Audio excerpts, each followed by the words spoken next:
Hello and welcome to the Plug Ugly podcast for episode 2. We're gonna have a good conversation with a guy named Matt Manley. He's out of South Dakota in Canton Volunteer Fire Department. Let's talk about some sponsors. Sponsors are awesome. Let's get into them. The first one up is Jump Medic. Jump Medic is right here. All right, Jump Medic is owned and operated by a working paramedic with over a decade of EMS experience. Jump Medic provides first aid kits that have been designed to be user-friendly with useful supplies, easily accessible, flat lay designs that they've created themselves, which is pretty neat. Their most popular kit's the Jump Medic Pro Gen 2, but they have anything you need from their smaller hard shell kits to their Jump Medic Elites. If you want something specific, you can check them out and check out their build a bag page where you can custom build a first aid kit and have it packed and shipped to your door. Jump Medic is the only company that lets you customize your first aid kit. And of course, shipping is always free throughout the US. Check out Jump Medic at jumpmedic.com or on Instagram at Jump Medic. Next up, we got Jump Bag EMT. Jump Bag EMT is a company that does some awesome stuff as far as the NREMT goes. They have a lot of additional information, a lot of additional classes. If you I talked to him for a while this past week and got some more information. We're gonna have him on pretty soon. He's an awesome dude. Has some really good information. I just took my NREMT and I wish I'd have known about him sooner. He's definitely got a good program out there. Go check him out. Go check out what he's got to offer. And you can check him out at Jump Bag EMT on Instagram. And you can also check him out at jumpbagemt.com. And if, you decide this program would be good for you, use my code PLUGUGLY for 20% off. And go give him a look. Go check him out. Last but definitely not least is Salty Axis Apparel. Salty Axis Apparel is based out of New Jersey. If you want some awesome gear, go check out Salty Axis Apparel on Instagram. They have some awesome shirts. They have awesome hats. They have really cool stickers. They just released a shirt for Summers Point, which is the department that Mark was on from last week or from last episode. They just released an awesome green shirt. Go pick it up for St. Patty's Day. It's really cool, and go check them out. And if you do, go use Plug Ugly for 10% off there as well. Awesome. Let's bring in the co-host. This is going to be another episode with Austin. Austin, what's up? How you doing, buddy? Good. How are you? Good. I'm excited about this one. This is going to be different. We've got this guy Matt.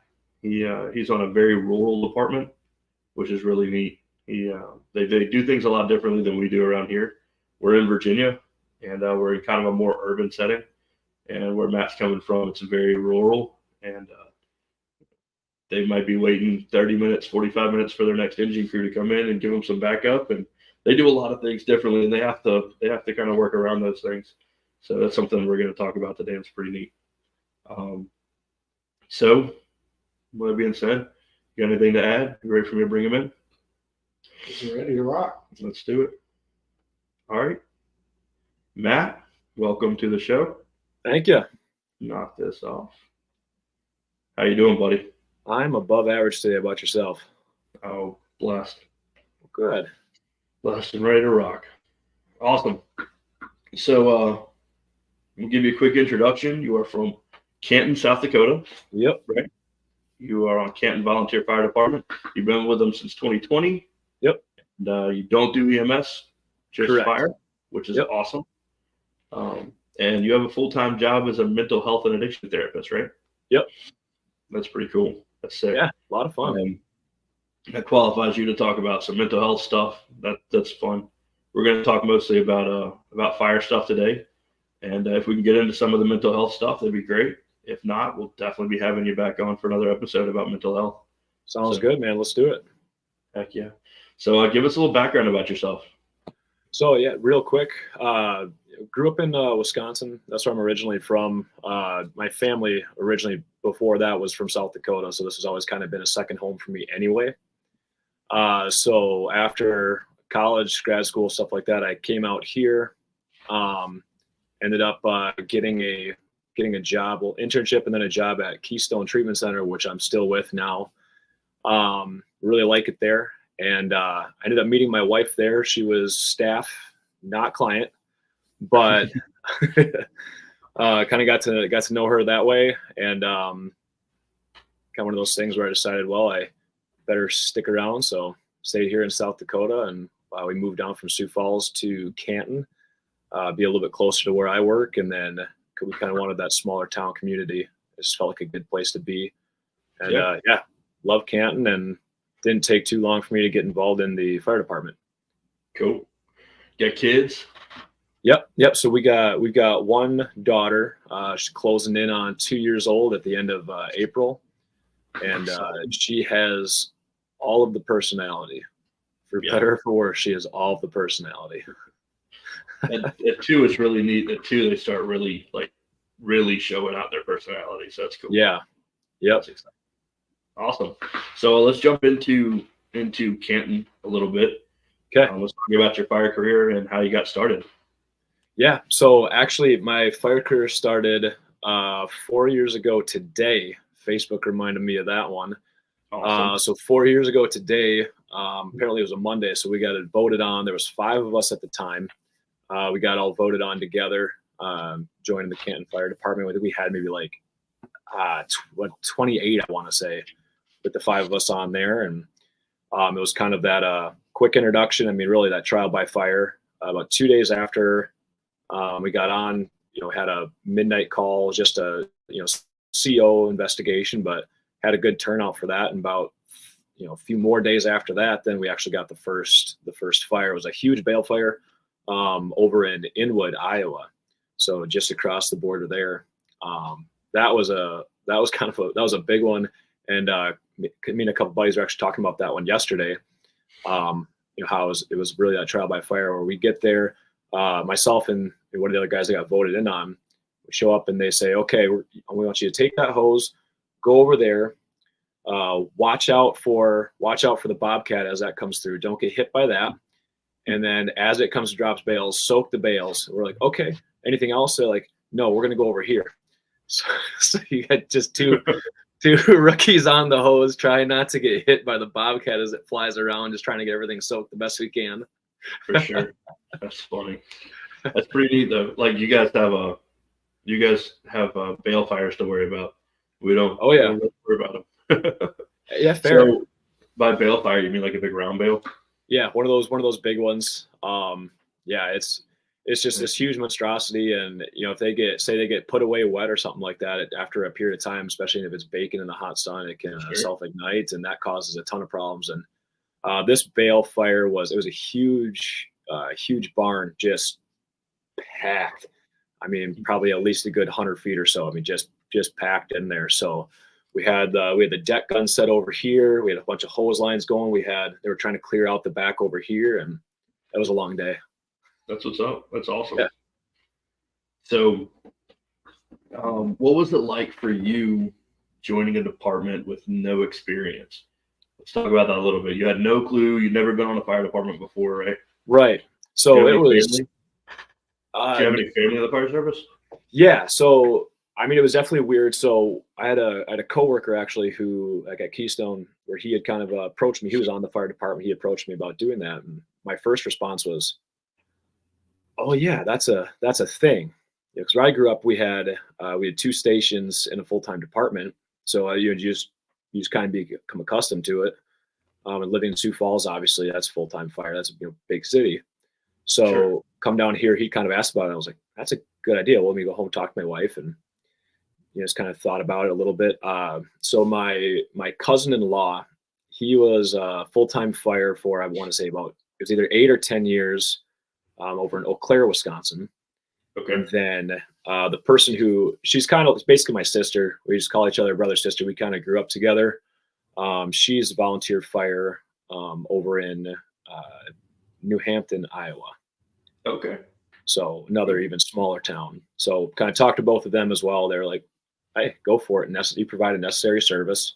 It's not, it's volunteer. So, it's not going to get done if people don't show up." And yeah, okay. And in a town the size of Canton, it's kind of important, getting a lot of people in there, getting people from the community in there, because it's not a lot of people in the community. Right. Yeah. We have our city has just a hair over 3,000 people. And then in Lincoln County, we cover more of the county, more of the rural land than the other departments. And then we also dip in and cover a little bit into Iowa as well. Cool. So Yeah, where you guys are located, it's like right down in the corner of South Dakota. So you guys are right on the border of like two states, pretty much, right? Yep, Iowa's right there. We have to go up a little bit ways north to get to Minnesota, so we don't ever have to go up that way or anything. But it's pretty close, yeah. Cool.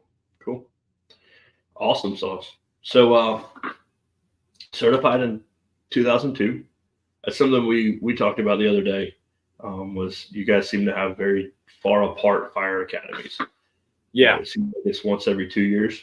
Yep. So Canton, generally, we kind of put one on every 2 years, because part of it is, if you're going to have one, you have to make sure you have enough people really to justify running it. Sure. So for example, this year I've been kind of helping out a little bit with our certified course, because I got certified 2 years ago. So this course, we have 3 people from Canton in the course. We've got 1 from Harrisburg, 2.5 from Worthing. The half is he's doing it online, but he likes to come in to actually get some of the hands-on experience. Gotcha. And then we've got 2 guys from Fairview, which is the department just south of us. Gotcha. So every now and then you'll have one. I want to say they maybe do one a year. Sometimes Beersford, which is just the county south, they'll do one. So, it's kind of one of those things of not a lot of opportunities. Sure. So when you came on, how many people came on with you? So we had 5 of us come on all at once, which was kind of unheard of. That was a pretty big group. Since then, it's been 1 here, 1 there. Like, for example, we've got 1 person going on for an interview tonight, and then tomorrow at our meeting, then he'll kind of come talk about himself, and we'll either vote him on or not. So generally, it's 1 or 2 at a time. So 5 was kind of a big deal. Gotcha. Let's see. I think I got a picture of you and your coming on crew. Oh yeah, I'm looking for it. I went and snagged it off of Facebook. Yep. Right. Oh yeah. A lot of fake on there. Picture. Right here. How's that? Yeah. I miss that beard. I'm not gonna lie. That's a heck of a beard. It's glorious. That balefire was the reason I trimmed it. Yeah. So you fight a balefire, you're outside. Are you masking up on a balefire? No, not masking up, but I mean, other than that, full PPE. The big thing for me was then, the Nomex hood. So that would be on. So I had this beard then popping up like this. It just kept on getting in the way. I couldn't see things. You keep trying to like push it down. It keeps popping back up in your face. So That's awesome. I had to go. So I had to trim that. Yeah. Get that down. Cool. So let's jump back into here. We talked about 5 guys got on at the same time. You guys start off as green hats. That's neat. Yep. So green hats. We have there's a 6-month probationary period, which can be extended if say if you're not meeting qualifications, if you're not showing up, that kind of a thing. Mm-hmm. But generally, then you will wear a green hat up until you're certified. That just kind of lets everybody know of where you're at on a scene. If they see someone green hat, they know it's not certified. okay, Sure. well, that person needs to have someone by him, or hey, we got to go check in on that person, give them more direction, that kind of a thing. Sure. And then once you get certified, you move into a yellow hat, which just means you're, just firefighter. You know your basic information. You've met the NFPA standard 1001, that kind of a thing. So at that point, then you have a little bit more leeway, freeway. Like, so even if you show up to a call, especially if it's like a big call, if you open up the back of the cab and, if you see a green hat, they're getting out, you're getting in, you want to roll with the people with experience.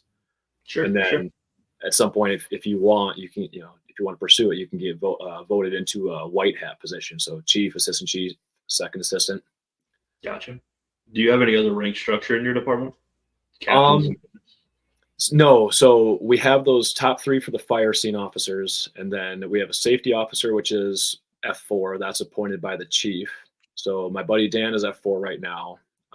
We also had this year, the last 2 years, we've had an F5, which is Caden Lawbeck. He's one of the other firefighters. Young guy, but he knows the stuff. So it's kind of like, okay, if for whatever reason, especially during the day, the 3 officers are out of town, which a lot of times, again, during the day for work, they are. Mm-hmm. If Dan goes to a call, then he's going to be IC. Or if Dan's not there, if Caden goes to a call, he's IC. And then if none of them are on, it just comes down to a senior firefighter. That's awesome. And we're a young department, so you don't have to be very experienced to be a senior firefighter right now, which is not always great, but in time that'll change. For sure. What's a senior firefighter in your department? Like, what's somebody that's been there for a while? 4 years, 5 years? Yeah, about that. If you've been on for that 3 to 4 years at this point, you're on our department anyway, you're kind of moving into that senior role. So if you've been on for 3 years, you know how to run the pumps. There's going to be opportunities where, I think it's summer after I got certified, showed up to a seam, and I had to be the one that was running the pump and doing that whole thing. So it's like, you don't know a whole lot, but you're like, okay, well, I've done it a couple times in practice. Let's figure it out. Let's get it done. Because It's that next man up mentality. When you get to those small rural departments, it's quick. Who do you have? Okay, you go here, you're back there. Let's do it. Yeah. And you just have to make it work. Yeah. Let's talk about that a little bit. Let's talk about like kind of learning inside the fire department. How, so you're saying that, like, 4 to 5 years is kind of getting some experience in, and obviously you're getting your certification within about 2 years. Mm-hmm. So you really only got 2 years of firefighting experience. You know what I mean? Right. And so what does that look like when, I'm sure you've got a couple of guys on that have been, 10-year firefighters. Yep. You've got those white hats that have been there for a little bit. How does that pass down kind of look? How does that pass down of information look in your department? So, I think the biggest thing is, for us, every single meeting we go over all the calls. So, like, for example, not this last Thursday, but the Thursday before, we had a structure fire in town. So our meeting is going to be a little bit longer tomorrow, just because we're going to spend a lot of time going over every little aspect of the fire. So it's kind of it's like an action or after action review, basically. So kind of going through all those things. That's going to be a lot of where some of the more intricate stuff gets handed down. We try to do as many trainings as we can throughout the year. So that's another spot, but then also too, just the on-the-job training. And then a lot of times too, afterwards, going up to one of the more experienced guys and saying, hey, this is what I did. What would you have done differently? What do you think I should have done? Okay, this is what we had going on. Why did you handle it that way? Why didn't you do it? You're just asking questions. If you really want to know, you have to ask questions, because it doesn't always get just handed down as is. So that's just the big thing, is just communication. Yeah. A lot of times it's hard to think about it in the moment, passing that information down to somebody that you notice was struggling. Sometimes they just got to come to you and be like, hey, look, I honestly don't know what I was doing here. Right. Or whatever. And we talked about that fire a little bit the other night. We'll talk about it a little later on. But it's neat the way y'all operate. The way y'all operate's a little bit different than we do, because you guys have fewer guys. You have further away second-due companies, you guys have to, adapt, and it's just how it works. It's one of the things I wanted to highlight in this podcast. Not necessarily this episode, but this podcast as a whole. It's just like the differences between your more rural departments and your more urban departments, and how they have to adapt their tactics and their training for it. So I'm excited to do that with you. Well, and even just, I guess, just kind of on that note, for us, our staffing has been a little bit depleted. Like I said, when I first joined, we had about 28. I know a few years before that, they were up in the 30s, pretty handily, consistently. And so now we're down to, we have 21 members. Not all 21 are active. They're active on, but you just don't always see everybody. Sure. So especially like say for like during the day and things like that, it's just, you're not going to get the response because a lot of people work up in Sioux Falls, or sometimes they can't get out of work. So how it used to be was, say you get paged out to a structure fire, that first truck is going and it's getting right to the house, it's doing its thing. The second truck is historically been right behind it, and then been able to hit the hydrant and kind of link up, flow water, and do it that way. But with how it's kind of changed with us having the limited staffing, it's first truck goes out and hits the hydrant, and if you basically lose 2-3 minutes that way, you just have to do it, because otherwise, like you said, you might not have water for another 10, 15 or so minutes. So. Yeah, that's cool. Let's talk about your role on the department itself. You've got a role called a steward position. Yeah. Which to us, I'm sure other departments have stewards, but to us specifically, it's basically the president's role. Yeah. Right. You guys, tell me a little bit about what you do as a steward in your department. Yeah. So the stewards, I think, historically been known more as the president role. So in our department, they didn't have one until the early to mid 2000s. Kind of how it came about was there had been, let's say, some disagreements between I believe, chief at the time, which again, everything goes to the chief. That's how it's set up. So there had been some disagreements between chief and then the city. So the steward was kind of created to be a little bit more of the, I guess, the face of the department, kind of that liaison to the community in a way. So, one of the main things the steward does is all of the community outreach. So, I'll be one of the guys posting on the Facebook page, not the only, there's a few of us that kind of do that. I organize a lot of the things as far as like going into the school during fire safety week, organizing like our water fights or our open house, a lot of that kind of stuff. If it has to do with outreach, I'm probably at least involved somewhat. If we have to go to like a city council meeting, a lot of the time, then that's going to be the steward that at least is kind of supposed to be the main one going, but also then too, the steward leads the meetings. So I get the agenda ready during the day, I get everything kind of typed up on the front end, talk about what needs to be gone over with the officers, and then lead the meeting, kind of that presented and everything like that. So cool. It's more of an administrative officer role. Yeah. Who taught you how to do it? Did the previous steward kind of like give you some pointers, give you some tips, or did you kind of have to figure it out on your own? A little bit of both. So the guy that was steward before me, he moved his family up to, he got a better job offer up in Alexandria, Minnesota.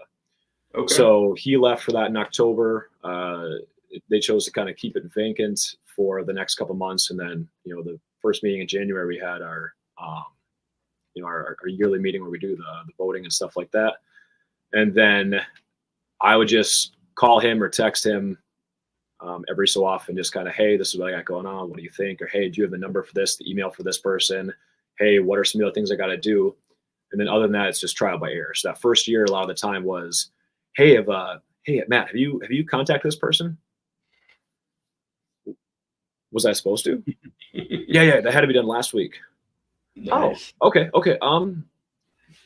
Give me the number and I'll see what I can do. That's awesome. So there's a lot of that too. Cool.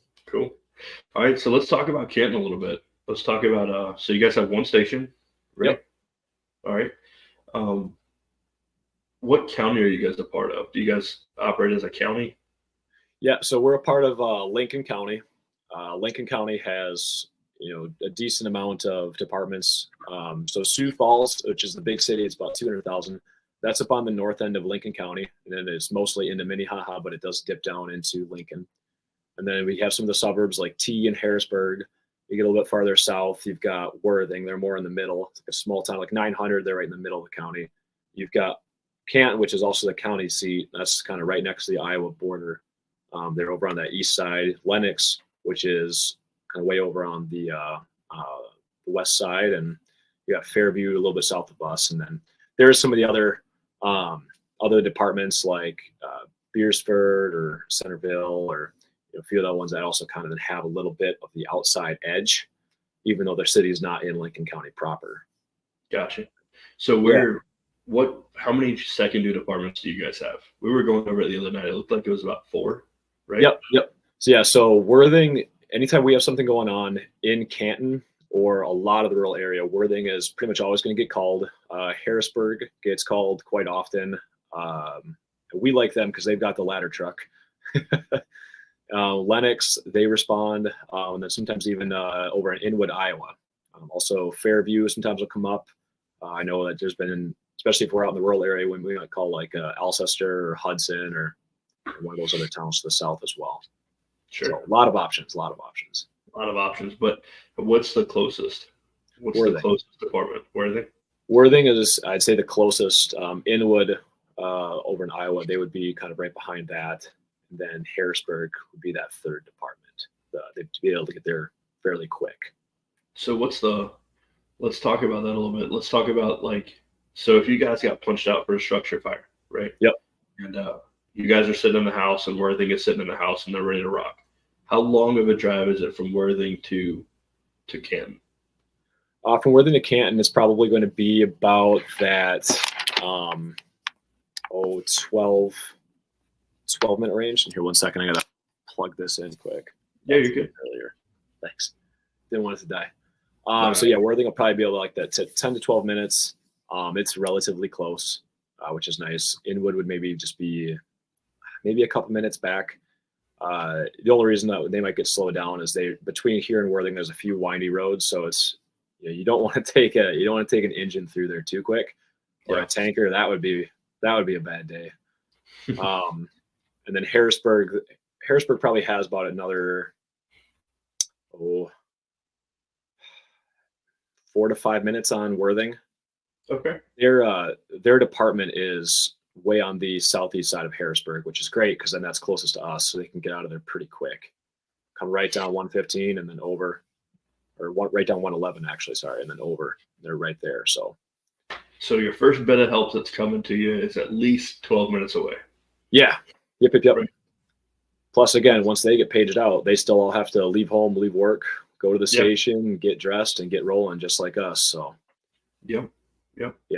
Makes it hard to get on top of a fire quickly because minutes matter. So for sure, especially in today's construction, minutes. Yep.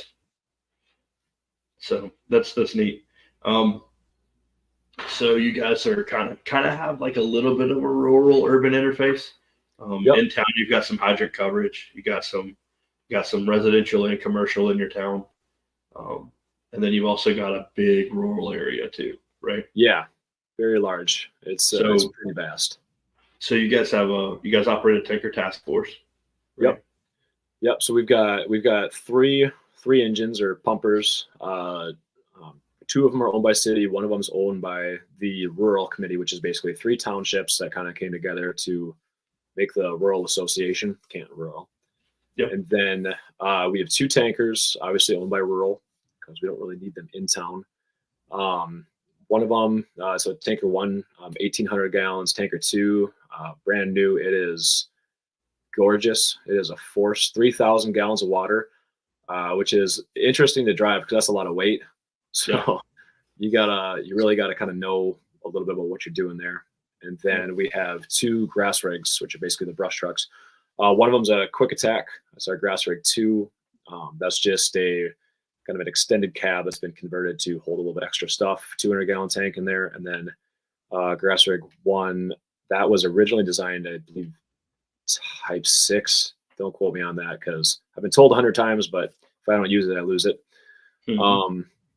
And then that one was originally set up to go out to the Black Hills, for example, if they get a big fire, and then kind of do that whole thing. And it carries a ton of different tools, all that kind of stuff.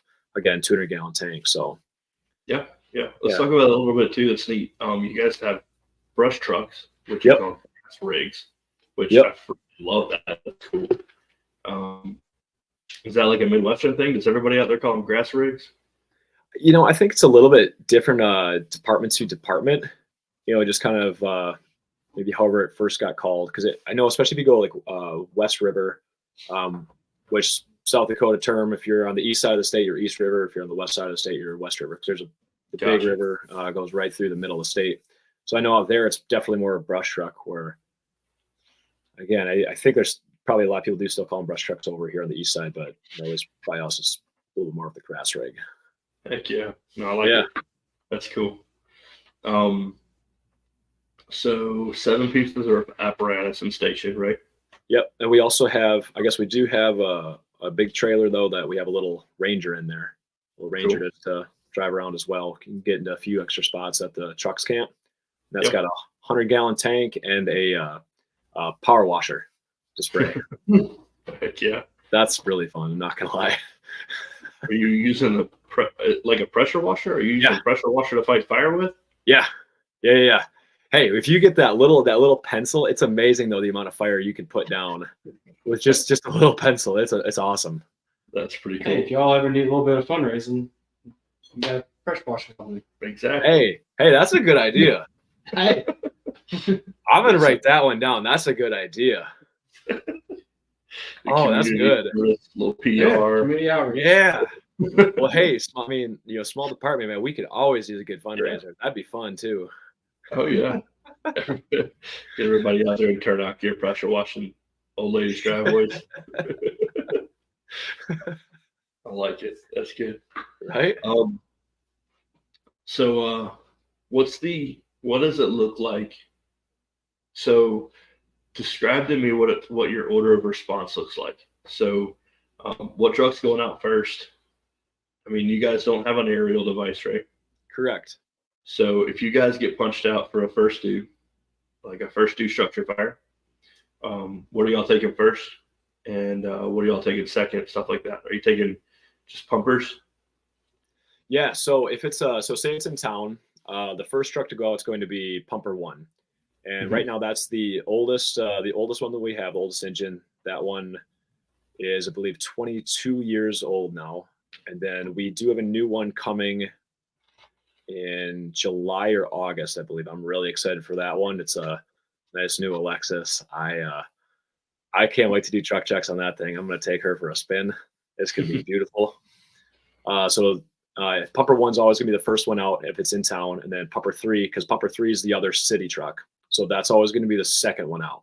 So, I mean, right there, that's 6 people that can go or on each one. So we're looking at 12. Usually after that, if we need more, we're just going to load up a grass rig, probably the grass rig 1, because we can fit 5 in there. And then you're just going for manpower at that point, because we've got enough packs and we've got enough tanks and stuff like that. So that's kind of the main order. If it's outside of town, pumper 2 is going to be the first one out, because that's the rural pumper. And then if we needed to, we'd send pumper 3 after that. Pumper 1 would be our mutual aid truck. So if we're going to a structure fire elsewhere, pumper 1's always going to be the first one out on that. If it's a car accident or we need something with the rescue tools, all those are on pumper 3. So pumper 3 is always going to be the first one out there. If we need a second truck out on something like that, then we're going to take pumper 2, because we got the battery stuff on pumper 3. We've got all the hydraulics and everything on pumper 2. So those are both pretty well equipped. So if we need to take out 2 trucks for something like that, that's what we're doing. If it's like a grass fire or something, first thing out is going to be grass rig 2, because that's a little 2-man. So that's the quick attack. You got 200 gallons of water on a little like a 1-inch whip. I mean, you can get a lot of fire put out, but it's also going to take you a little bit though to get through that 200 gallons.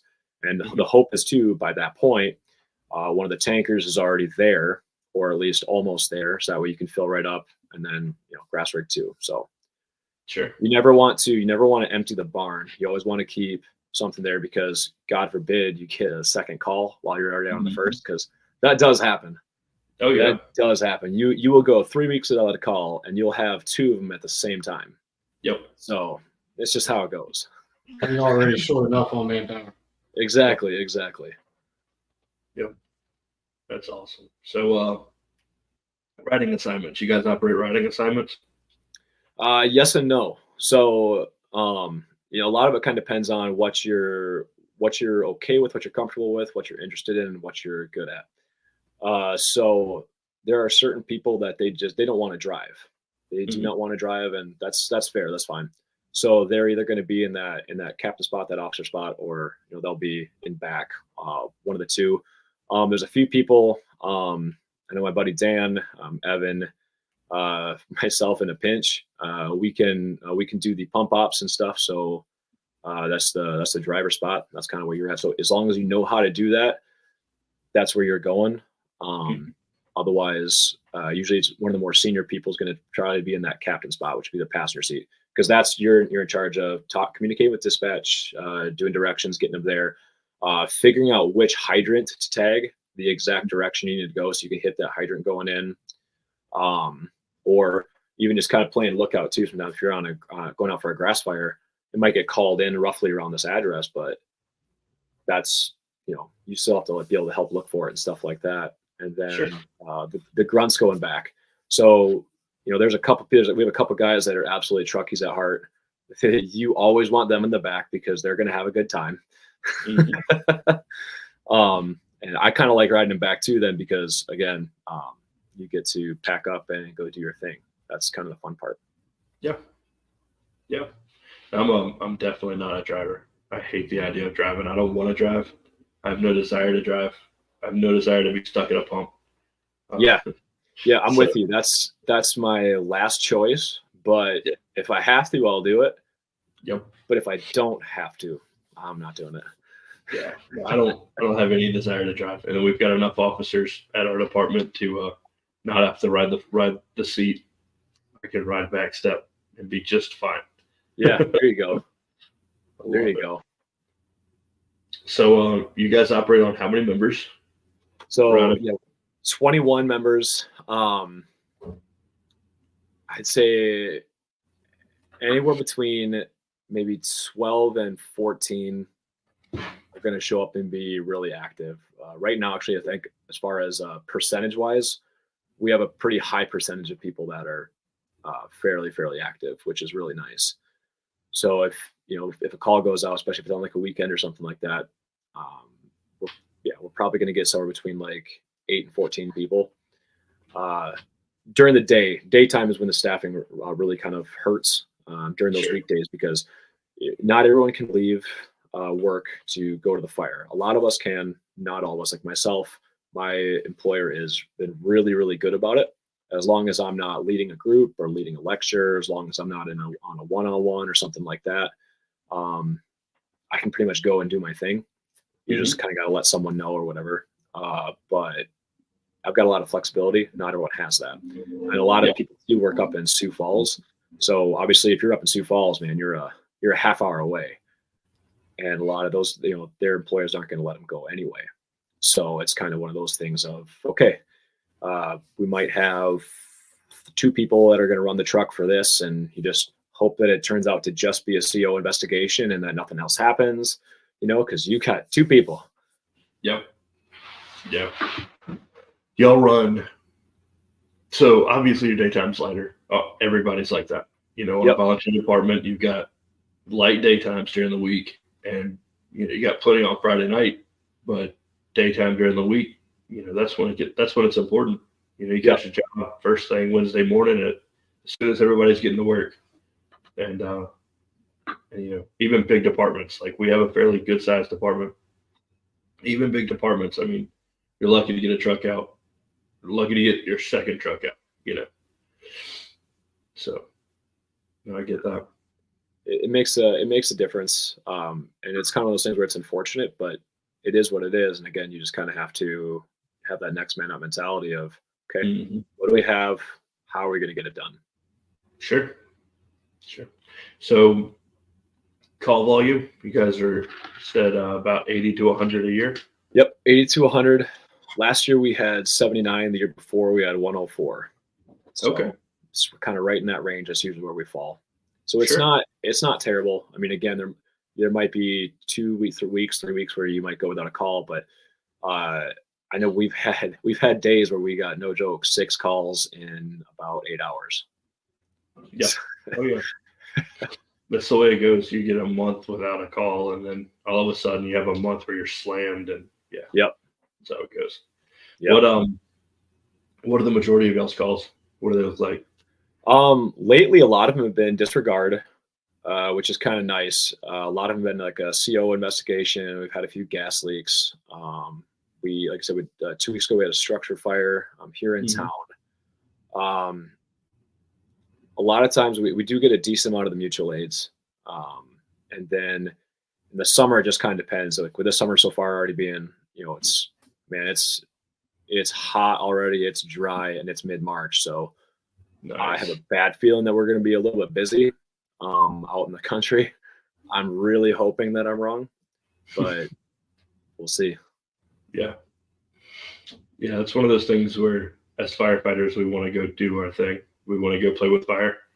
But, when it's somebody else's property that's on fire or whatever, Right.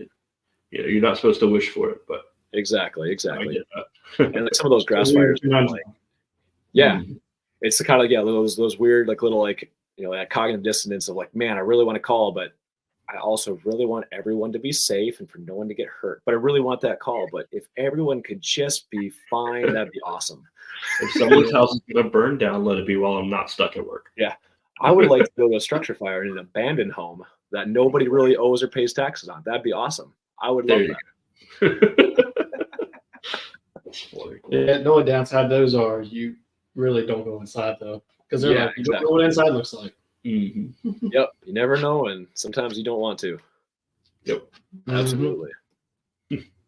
So, I was noticing that, or we were talking about it too. At South Dakota is set up like a grid system, like 100%. The whole state is set up like a grid system, which is really freaking cool. Like for us, I mean, there's a million ways to get somewhere.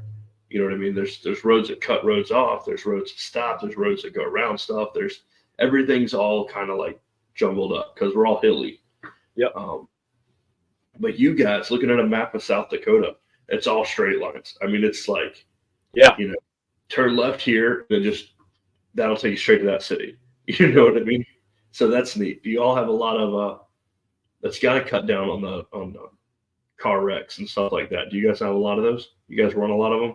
We have a decent amount, actually. You'd kind of be surprised, because like some of them. So, for example, so just outside of town, they're on the west side of town, right where Highway 18 intersects with 111. Mm-hmm. It's a bad intersection. We go there 3-4 times a year. It's almost like clockwork. It's just like that's just one of those intersections in particular. It's just a lot of people get hit because you've got 65-mile-an-hour traffic going this way. When you're going west, you're coming up a big hill. So a lot of times too, if you're sitting, you're looking to take that left to go east into Canton. You look left, you look right. Okay, nobody. And then as you're looking back left, already pulling out. Boom! Now there's headlights on you, and oh man. So there's always a lot of that, and people don't always slow down and that kind of a thing. So we do get a decent amount of car accidents, but I would say probably no more than maybe 7 or 8 a year. So okay, it is better, but yeah, there's still those spots where you get quite a bit. Sure. But on that grid system, though, like part of the nice thing is, so we had a mutual aid call for a structure fire up in Harrisburg. Mm-hmm. Well, the directions were great. We knew it was on 115, so we just hung a right out of the station onto 18. We booked it all the way up to 115.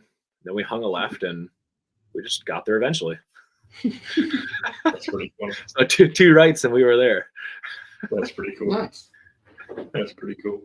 And then there's the other times too where with it being that grid system, especially if like I'm responding, if the GPS isn't really working very well, we had one fire. So a couple years ago, a few Decembers ago.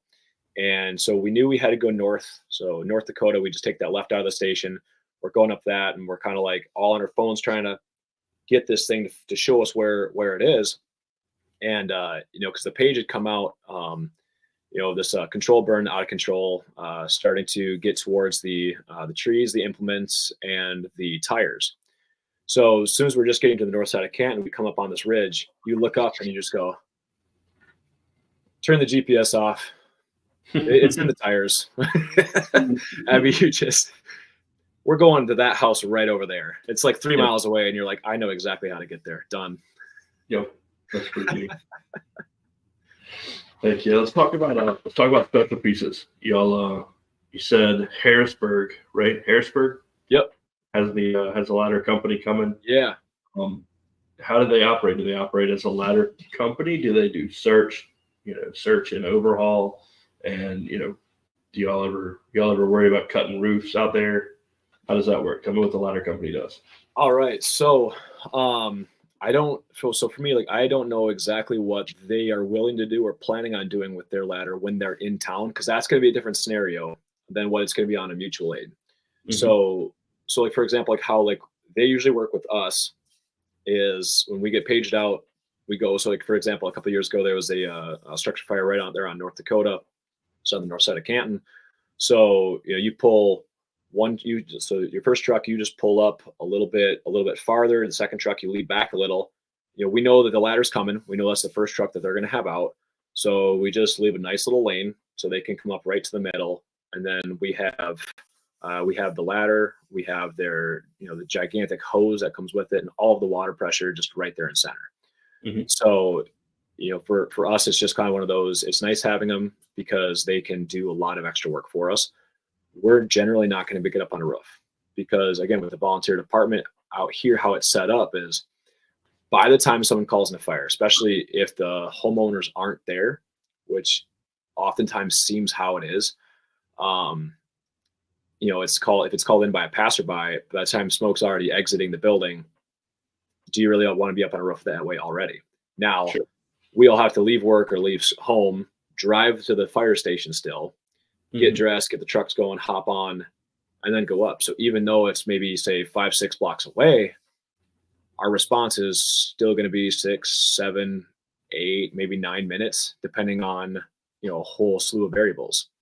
Yeah. So it's just kind of those things that by the time you get there, a lot of the times it's just not safe to get up on the roof. And again, for us, we don't have the ladder. So by the time they get down, it's either the fire's out or it's already compromised the building. So yeah, no, I get that. Yeah, if we're ventilating, it's going to be either popping out the window or it's just going to be cutting a nice big square in the side. Sure. Heck yeah. Do you guys run rescue companies or anything like that out there? I know you guys specifically don't, but do you have any second dues with like rescue companies or maybe boats or anything like that? If we need a lot of the big stuff, like if we need to get a boat or something like that, generally at that point we're calling in Sioux Falls. If we have anything to do with hazmat, we're calling in Sioux Falls. If a lot of those kind of things, if we need something more than what we have, you have to call Sioux Falls because Worthing doesn't have it. Inwood doesn't have it. Harrisburg they're getting a little bigger. They're growing quite fast. They have obviously they got a few more things, but they don't necessarily have their own like rescue truck. Sure. So again, if we need something big like that, we have to just call Sioux Falls and hope that they're free. Heck yeah. Now is Sioux Falls volunteer or career? They are career. So they've got 12 full-time stations. They're looking at putting in, I believe, a 13th and possibly even a 14th in the next maybe 5-6 years. Sioux Falls is up to 200,000 now. I want to say like 30 years ago, they had like 80,000, maybe. It might even be less than that. So, I mean, the city has just really blown up over the past few decades, and it's continuing to do so. So, but even being career, there's still 30 minutes. Yep, absolutely. Mm-hmm. Yeah, it's still going to be like 25 to 30 minutes depending on who's coming. So, I mean, you've got a ways to go. Heck yeah. So just make do with what you got. Make do with what you got. You do the best you can, and you do the best you can. Heck yeah. I almost thought about naming this episode John Wayne the Therapist. I like it. I'll take that. That's a compliment. Cool. We do have like a rescue trailer, which Mhm. also then has a ranger on it. Like we have grain extrication equipment. Okay. A decent amount of us are trained, so if we have to go into a grain elevator to get somebody out, we can do that. Thankfully, we haven't had to do that. It's one of those, again, you hope you never have to, but at least we're ready. We have the stuff. We have some harnesses and stuff we have to do, some like lower high angle things. We've got like maybe 2 guys maybe trained on that. We have some additional rescue equipment, even stuff for, so the Big Sioux River. So if someone falls in there, we have some, or if they go through the ice, for example, I know we have some specifically for that. But, again, it's not everyone's trained on it. And even the trainings are sometimes few and far between. And, again, you're going to still call Sioux Falls, but you do the best you can. Yeah. I mean, how even do you train for those things? Like through the ice, the grain elevators? Because that's not something you can really simulate. Right. Absolutely. I mean, yeah, it's like you can and you can't. So for example, at state school this past year, they have, I cannot remember the name of the company. I'll probably remember it as soon as this podcast is done. That's usually how it goes. But so they have a bunch of different companies all throughout the states and stuff like that. They have a lot of their own equipment. So they have this huge trainer where it's got like basically 2 gigantic grain bins, and it's like on this gigantic trailer. And so you kind of climb up in there, you get your harnesses on and stuff like that. You get hooked up, and then they'll have one person get in the middle of the grain, and then they'll just start letting it go. So this person starts sinking in. It's really controlled environment. It's all slow and everything like that. So this person starts sinking in, they get them good and stuck. And then, they give the equipment to the rest of us, and we have to just kind of go up in there and try to, auger them out and stuff like that. And for the river one, we didn't get to do it this year. Something we'll hopefully be able to do next year. But we have to wait for the river to get fully frozen. And then we have to wait for the river to get kind of thin, but not too thin. So you kind of have to plan it out just right with the trainer that's going to come in, because you bring in a trainer for that. And then, you have to kind of then coordinate too with obviously all the volunteers. So even if you put it out, you got 21 people, man, if you're lucky, you might have 5 to 8 show up. And that's even with like a few days of planning.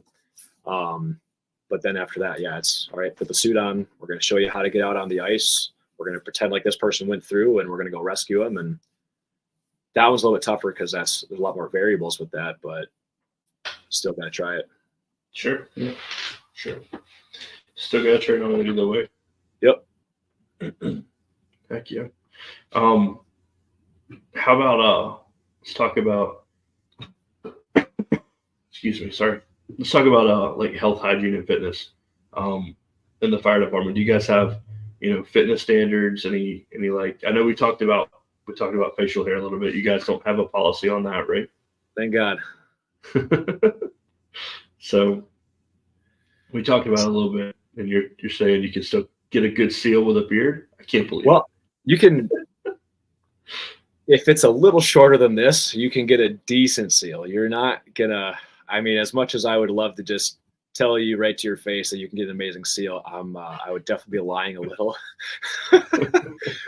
Usually I'll try to keep my beard as close to a quarter inch as I can, just because then I can get a pretty good seal. Mm-hmm. But I hadn't trimmed it for quite some time, when we had this last structure fire. So my mask, I could feel it moving around in my face. I'm thinking like, I'm an idiot. This is just stupid. Because you're going to get something in there if you have to go in and stuff like that. It's just, and then at that point you're like, I'm the dummy. I did this, but no, we got no standards, man. We've got some, couple of the guys, the older guys maybe have longer beards. We got one younger guy who's got a nice little beard, but for the most part, we keep it trimmed. Because you saw that picture at the beginning, a lot of facial hair. So we all cleaned up real nice after that one. Because kind of had to. As far as fitness, no, we don't have any no qualifications, nothing like that. You just, again, volunteer department, man. We're gonna take what we can get. Sure. Some of our firefighters are probably below average. in the fitness department, but I mean, they can hump hose like just like anybody, and they can hold the hose real well, and they can put water where it needs to be. They can run pumps. I mean, you got people that you need to be directing this and that and the other. So, even if it's one of those things where you're like, hey, I'm not comfortable going interior just because I don't know if like my heart's going to hold up. Great. We have plenty more for you to do. Wonderful. Let's figure out where you're comfortable and where you're going to benefit us and yourself. Let's get her done. Yeah. Yeah. I see a good, there's definitely a good reason behind having fitness standards in a fire department. One of the leading causes of deaths on the fire ground is, heart conditions, heart issues. Yeah. And so like, I totally understand that, but also in in especially more rural areas where you guys are, you got to take what you can get. You can't turn anybody down. Yeah, absolutely. And, like for myself, like I might look in shape, but I have a sedentary job. I am so flipping out of shape that, you get done with a fire and you hurt, you're sore, kind of annoyed with yourself, maybe because of how poorly you did compared to where you should be. And sometimes it's kind of hard to, fit in with that daily grind of, all right, I got to get my workout in. I got to go work on the cardio, this and that. And it is unfortunate because a lot of times throughout the year, then you hear of firefighters in their 40s, 50s, 60s or up around these rural towns that they die of heart attacks, either at the scene or, within that 24-hour span after. So it is really sad. It's unfortunate. And there's not a lot you can always do about it outside of your own self, getting yourself into shape. But yeah, there's no standards. Yeah. No standards. Yeah, no, I get that. What about let's go from here. Let's talk about this fatality that you guys had. How long had you been on the department when this fatal fire happened? So not this December. It was 2 Decembers ago. December 6th, I believe. Okay. The year before, actually, on that date, we also had another structure fire in town, which that one I had to miss. I can't remember if it was work related or if I was just out of town. I don't remember. But yeah, this one, December 6th. So not 23, but 22. Yeah. Gotcha. Well, tell me how it went. Tell me everything. Let's So go through the story of this fire. Yeah. So for me, the first part definitely sucked. So, cause it was a Tuesday. So I've got group at 1:30. Sometimes it can last as much as an hour and a half. So it was about, I think, an hour and 15, hour and 20 that the group left and, or lasted. Phone was going off and everything like that. So I knew we had a call. You don't know what or anything, but you start getting anxious because obviously if your people are going out, you want to be there with them. Hate missing calls.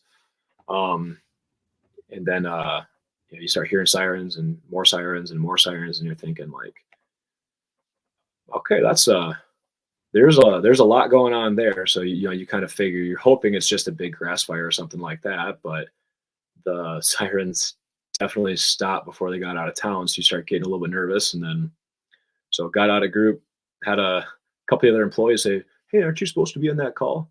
Yeah, I'm going right now. I had group. So you run, you get there. You can't take anything else out of the barn. Like it's as empty as you want it. So you just quick, and you're at this point, you're like over an hour late anyway. So everyone's there. So grab my gear, throw it in the back of my pickup, drive the couple blocks up, park just on the south side of the scene. It's like 15 degrees. I'm out there. I've got my dress shirt on and everything like that. I can't remember. I think I even had khakis on, man.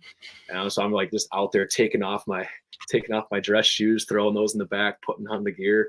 And then you just start running up the block and stuff. As soon as you get there, find chief and be like, all right, hey, I made it here. What do you got? And he just looks at you like, all right, pack on, get on the hose. Okay.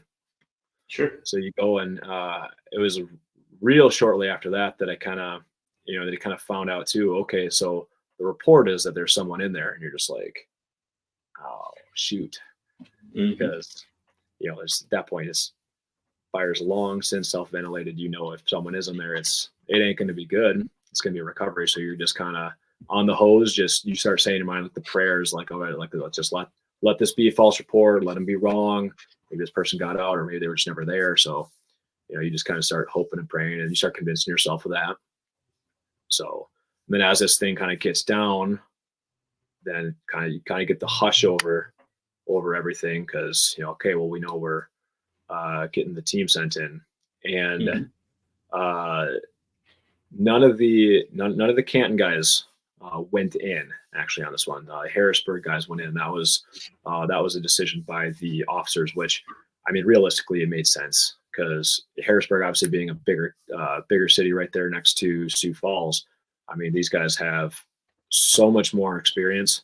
Even if they're on like less time than you, they just have so much more experience with structure fires, search and rescue, recoveries. They've seen things, that like you maybe haven't, to a degree, especially us being such a young department, and not having that kind of time together and stuff. So, Chief kind of made that call. So, all right, fair enough. You heard a little bit at the time, because you're like, okay, this is my community member. They're in there. Like, you kind of want to be the one to go get them. But no, it makes sense. So, yeah, so they kind of go down. They're in there for a while. And again, once they come out, that kind of hush comes, because, yep, they, found them. They found them. So, yeah, definitely. That sucks. That's definitely the least favorite part of the job. That's the part that, that you just sort of hope never happens, but it's probably going to happen at some point, but you really just kind of hope, especially too, like something like that. That'd be a miserable way to go. Oh yeah. So let's look at it from like a Monday morning quarterback situation. What went well? What went wrong? What happened? How did everything go with that call? So everything actually went well. We had a good response. We got there right on time. We got water flowing immediately. We hit we tagged the hydrant well. I mean, so nothing really went poorly. I mean, truck placement was great. The right hoses were all the right people were on the hoses. I mean, we had a heck of a response. I think we had like 13, 14 people show up like right away to that call, which again, that's during the day, man. Mm-hmm. So for us to have 13, 14, I mean, that's incredible. That's a good response. Yeah. A few more people like me that kind of showed up a little bit later as you go. And yeah, Worthing was there. Harrisburg were there. They made good time. The ladder did some absolute work. The really crappy part about the call was, it was below freezing. So it's cold. And what happens to water when it gets cold? Well, it freezes. Mm-hmm. So you got like the green hats running around trying to, shake out the floor dry. So you got a little bit something to kind of stand on. And then even if you set a hose down, you have to keep it charged, obviously. But even if you leave it a little cracked, one, you're just putting more water everywhere where you're trying to walk, so it's going to get icier. And two, even with it being cracked, that hose is going to freeze up. And once the hose freezes, the hose is done. So, luckily that didn't happen to like the very end. We were flowing water, and then the overhaul process is when that started to happen. But at that point, we didn't need all the hoses anyway, so it was kind of like, okay, well, this is fine. We'll start breaking it down regardless. And we went over this one extensively, obviously. Sure. And there's really not much you could have or whatever we wanted to change. We did a good job. Good. And the fire marshal, I guess, they told the chief, because he had seen pictures of Facebook,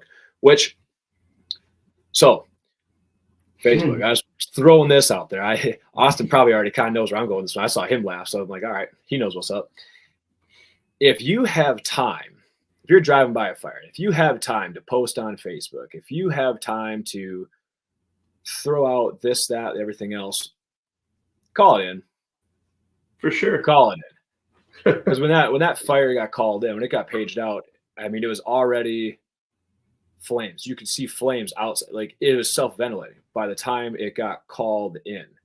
There is no fire department that I know of in this world, not even like FDNY. I'm sorry. If it is already self-ventilated by the time it gets called in, you are not saving everything. It's just, that's not possible. Absolutely. So if you've got time to post on social media, if you've got time to put your 2 cents in that way, but you haven't called it in, That's a problem. You're putting us even farther behind the 8 ball here. So For sure. that's my little soapbox on that. That was No, I totally it's agree. right on the main road. It's on the main road. There were people driving by all the time. There was reports we had like people because sometimes like people talk and stuff. So I heard someone even kind of mentioning, oh yeah, so and so they were kind of questioning what was going on because they saw smoke coming from the building when they were driving by, and I'm like, well, the fire didn't get called in until it was already outside of the building. So they had seen it before it got called in. That would have been helpful. Right? That's my biggest pet peeve is like we'll see the notes on our call and they'll say passerby, see smoke, but that's all the details. Yeah. And it's like, okay, what house? Is it from the house or it's from the backyard? Right, exactly. Just nothing. I mean, it was already flashing over by the time police got there. It was popping windows, doing that thing. So I mean, it was, police obviously they're always paged out first, and they're already in their squad car. They're in town. They are going to be at the fire before we're even getting to the hall, just because of how that is. So if it's done when they're showing up, I mean, it's not a lot. But so sorry, I got off on that little tangent. No, you're good. You're good. That was annoying, but it's a good pet peeve to have. It's up there, that's for sure.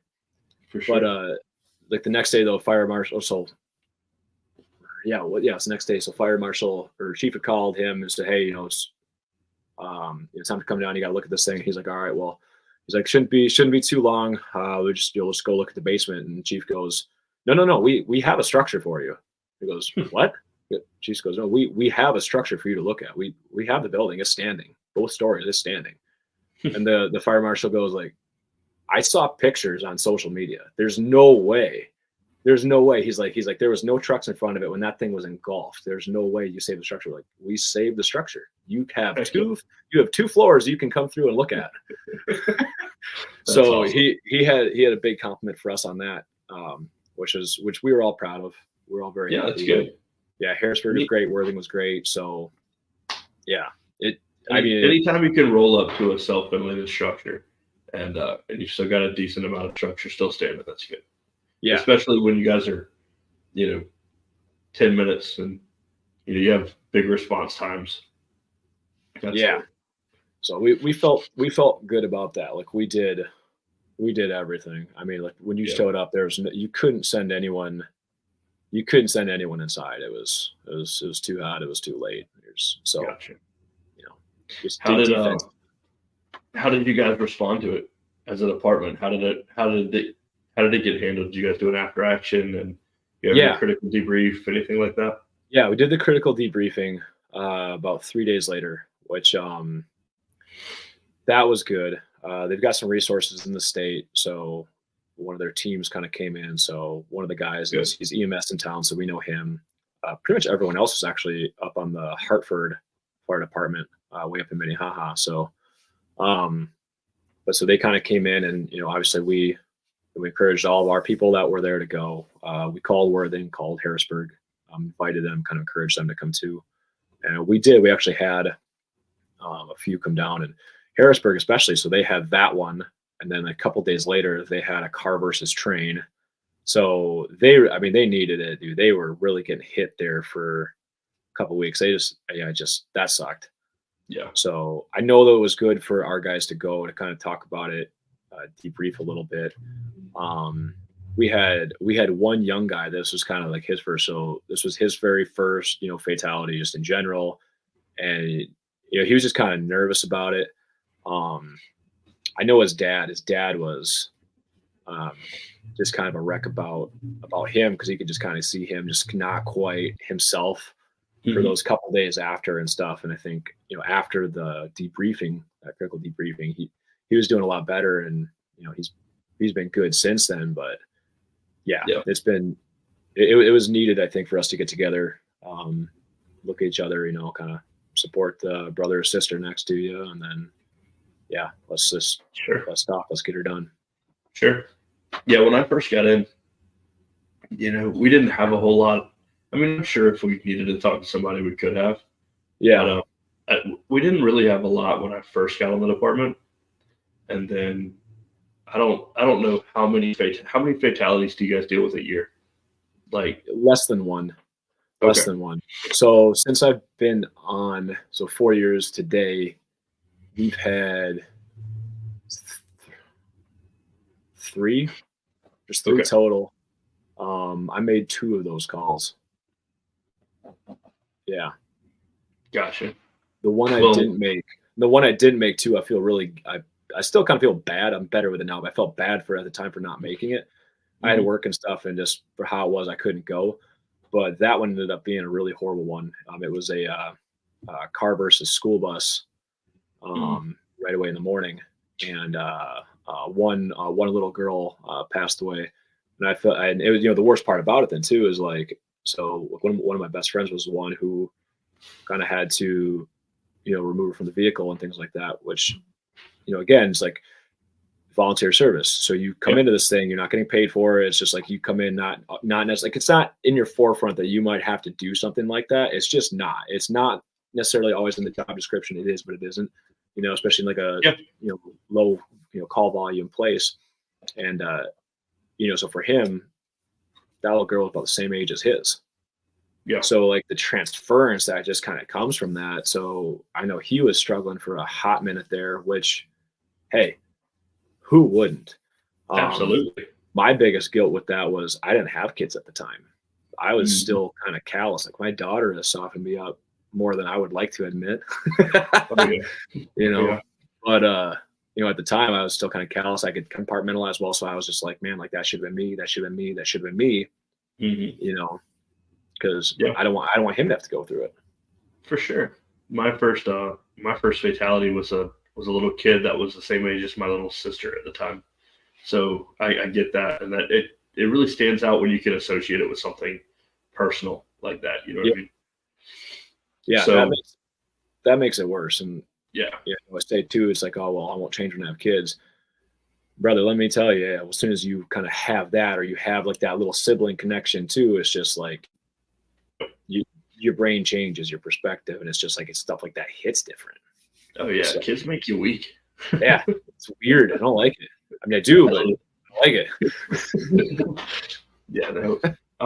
And so I've been on for 10 years, and we pretty much run. We probably have on average probably like 5 to 10 fatalities a year. And this past year, we had the first fatal fire we've had in at least 10 years. And we had 2 back to back in the same week. So it was very different. One was a first due and one was outside of our first due. But both of them we were there for, and we were there first for. So it definitely changes once you start running them more frequently. Right. But no, sorry, go on first. But you were talking about having an outside team come in, and we're really close with Lynchburg City, and they have a team that will send out counselors, and so that's one of the things that I've seen in our department that's changed a lot is the way that we respond to fatal fires and fatalities and fatal car wrecks and whatever. I mean, and so having those outside sources come in that aren't necessarily, they were on the call, they're just there to talk and listen. I think it makes a big difference. Absolutely. And I guess I know I don't want to talk about like the whole thing too long. We got other things to cover, but Sure. One thing I did kind of want to throw in too, just kind of came across my mind. So there's a little layer, I guess, like I've noticed with the small town deal, because again, 3,000 people in Canton, like, a fair amount of them, or at the very least, you recognize them if you don't know their name. We've had calls that were right across the street from my house. We've had calls that were like a couple blocks away.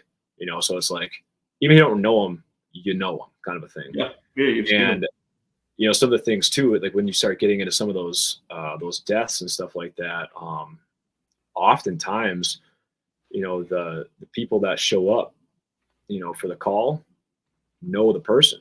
You obviously don't know till you get there, but that's a whole nother layer. So for example, one of the the senior member, the most senior member in the department, he's been on, this is his 31st year, I want to say.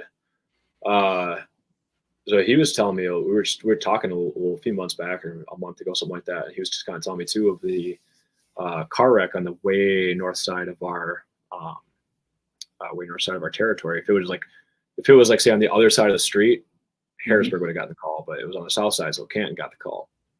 And it was the daughter of, I think he said it was the daughter of one of the other firefighters. Mm.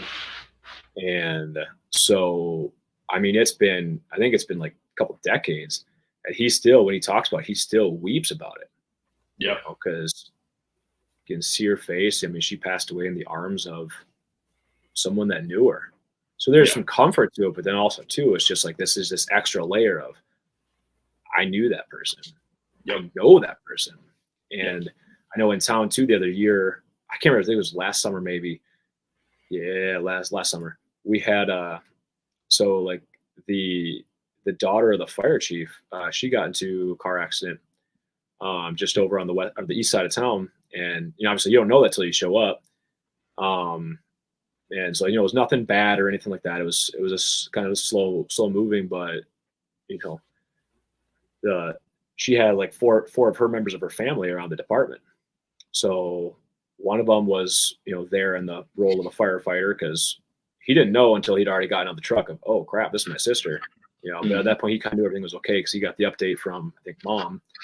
And then, yeah, boy, when Chief showed up, I mean, he was shook up. Yeah, I'm sure. Obviously everything's fine, but like, that's your kid, that's your family. Yeah. So and again, adds the layer. Mm-hmm. Again, kids make you a little more sensitive. Yeah. So Sure do. So let's talk about mentality a little bit, a little bit of brotherhood. How within your department, how does everybody get along? Does everybody get along pretty well? For the most part, everyone gets along. There's definitely a couple people that don't jive with everybody else, or the few people that just like have a couple people over here that these two just kind of butt heads, or maybe like these three people, it just not a good mix. So, but for the most part, it's pretty good. You're always gonna have personality conflicts. These are nothing out of the ordinary. I don't think so. But for the most part, though, we're fairly close. We try to do some stuff every now and then. Together outside of calls or trainings or this or that.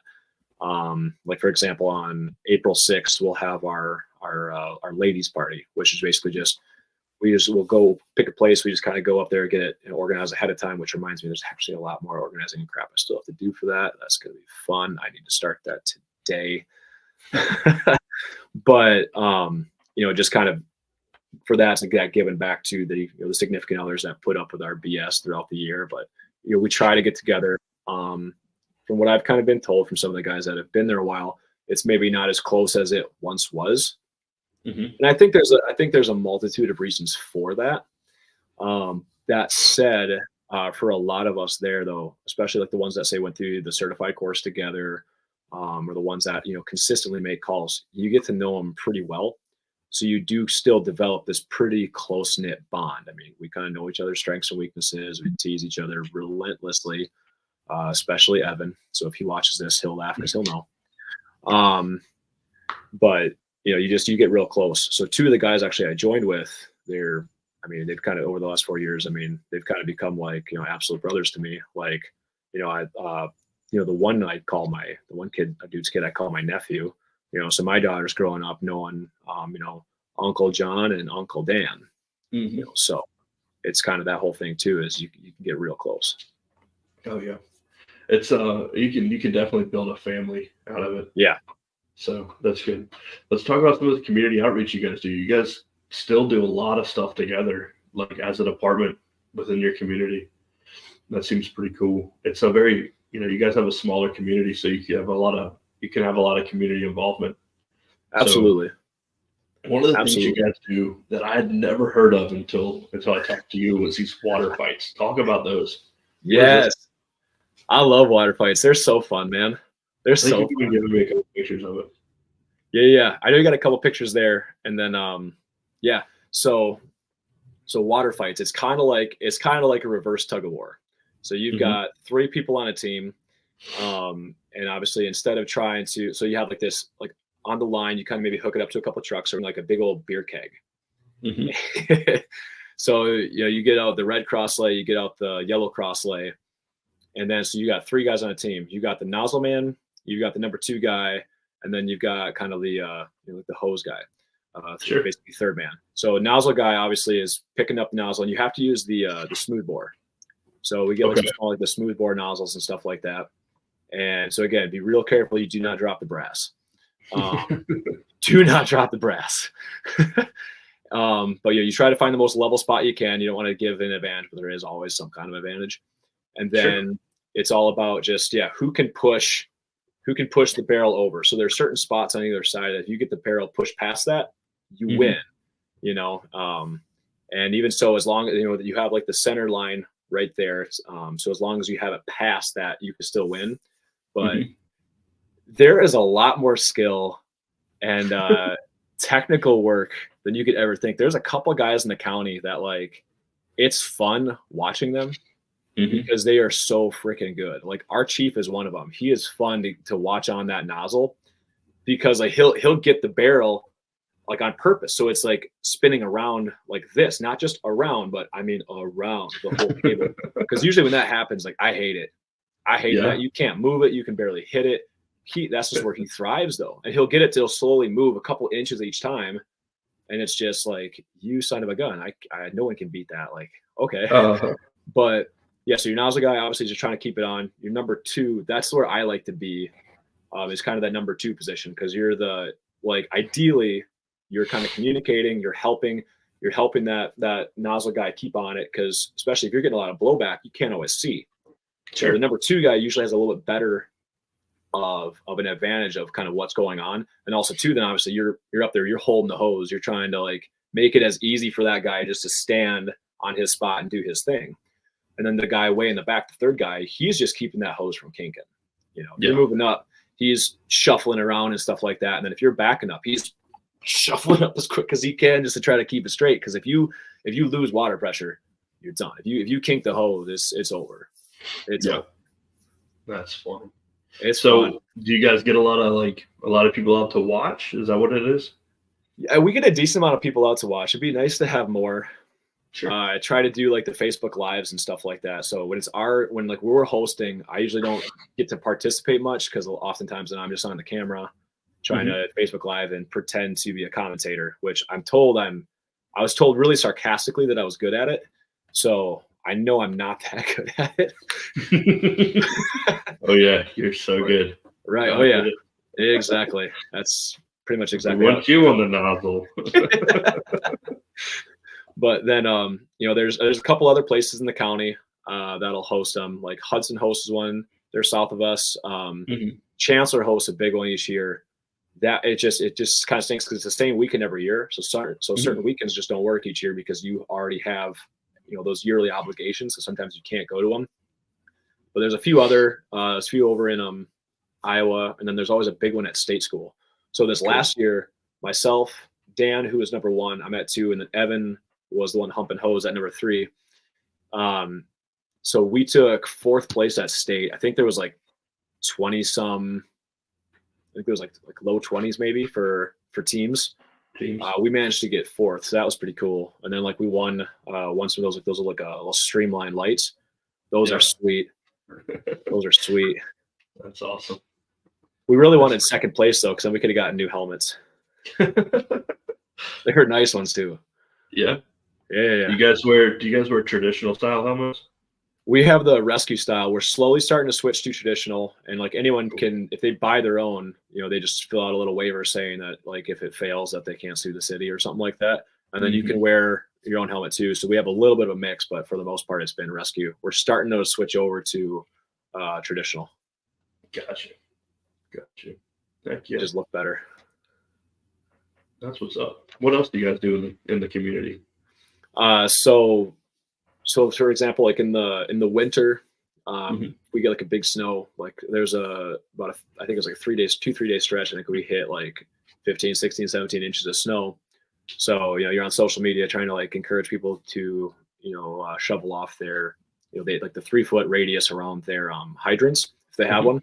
And I gotta say, like the people in Canton actually did a really good job of doing that. But there's still a ton within the city that aren't done.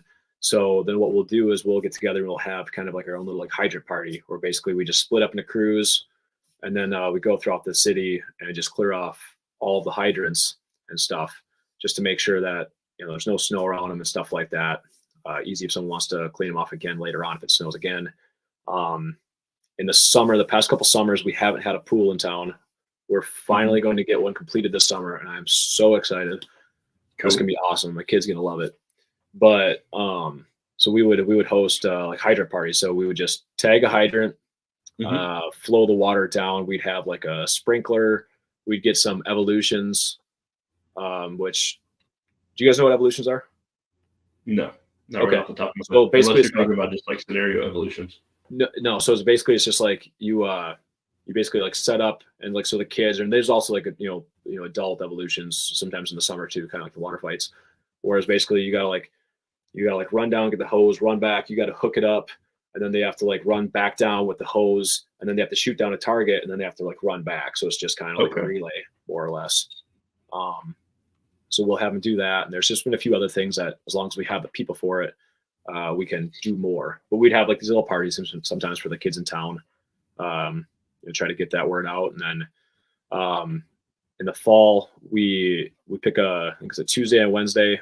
We go into the elementary school, talk to like K through second grade, go into all the preschools in town, talk to them about fire safety, different things like that.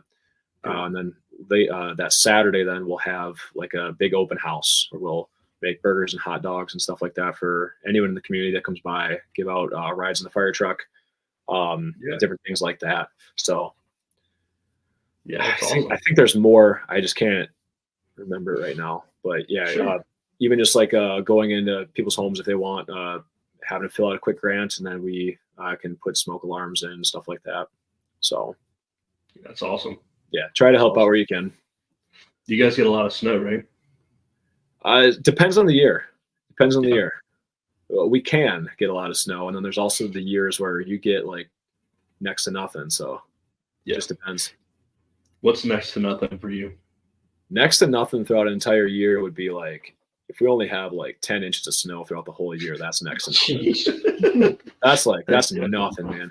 Well, especially too, like growing up in Wisconsin, like I'm used to getting just like more snow.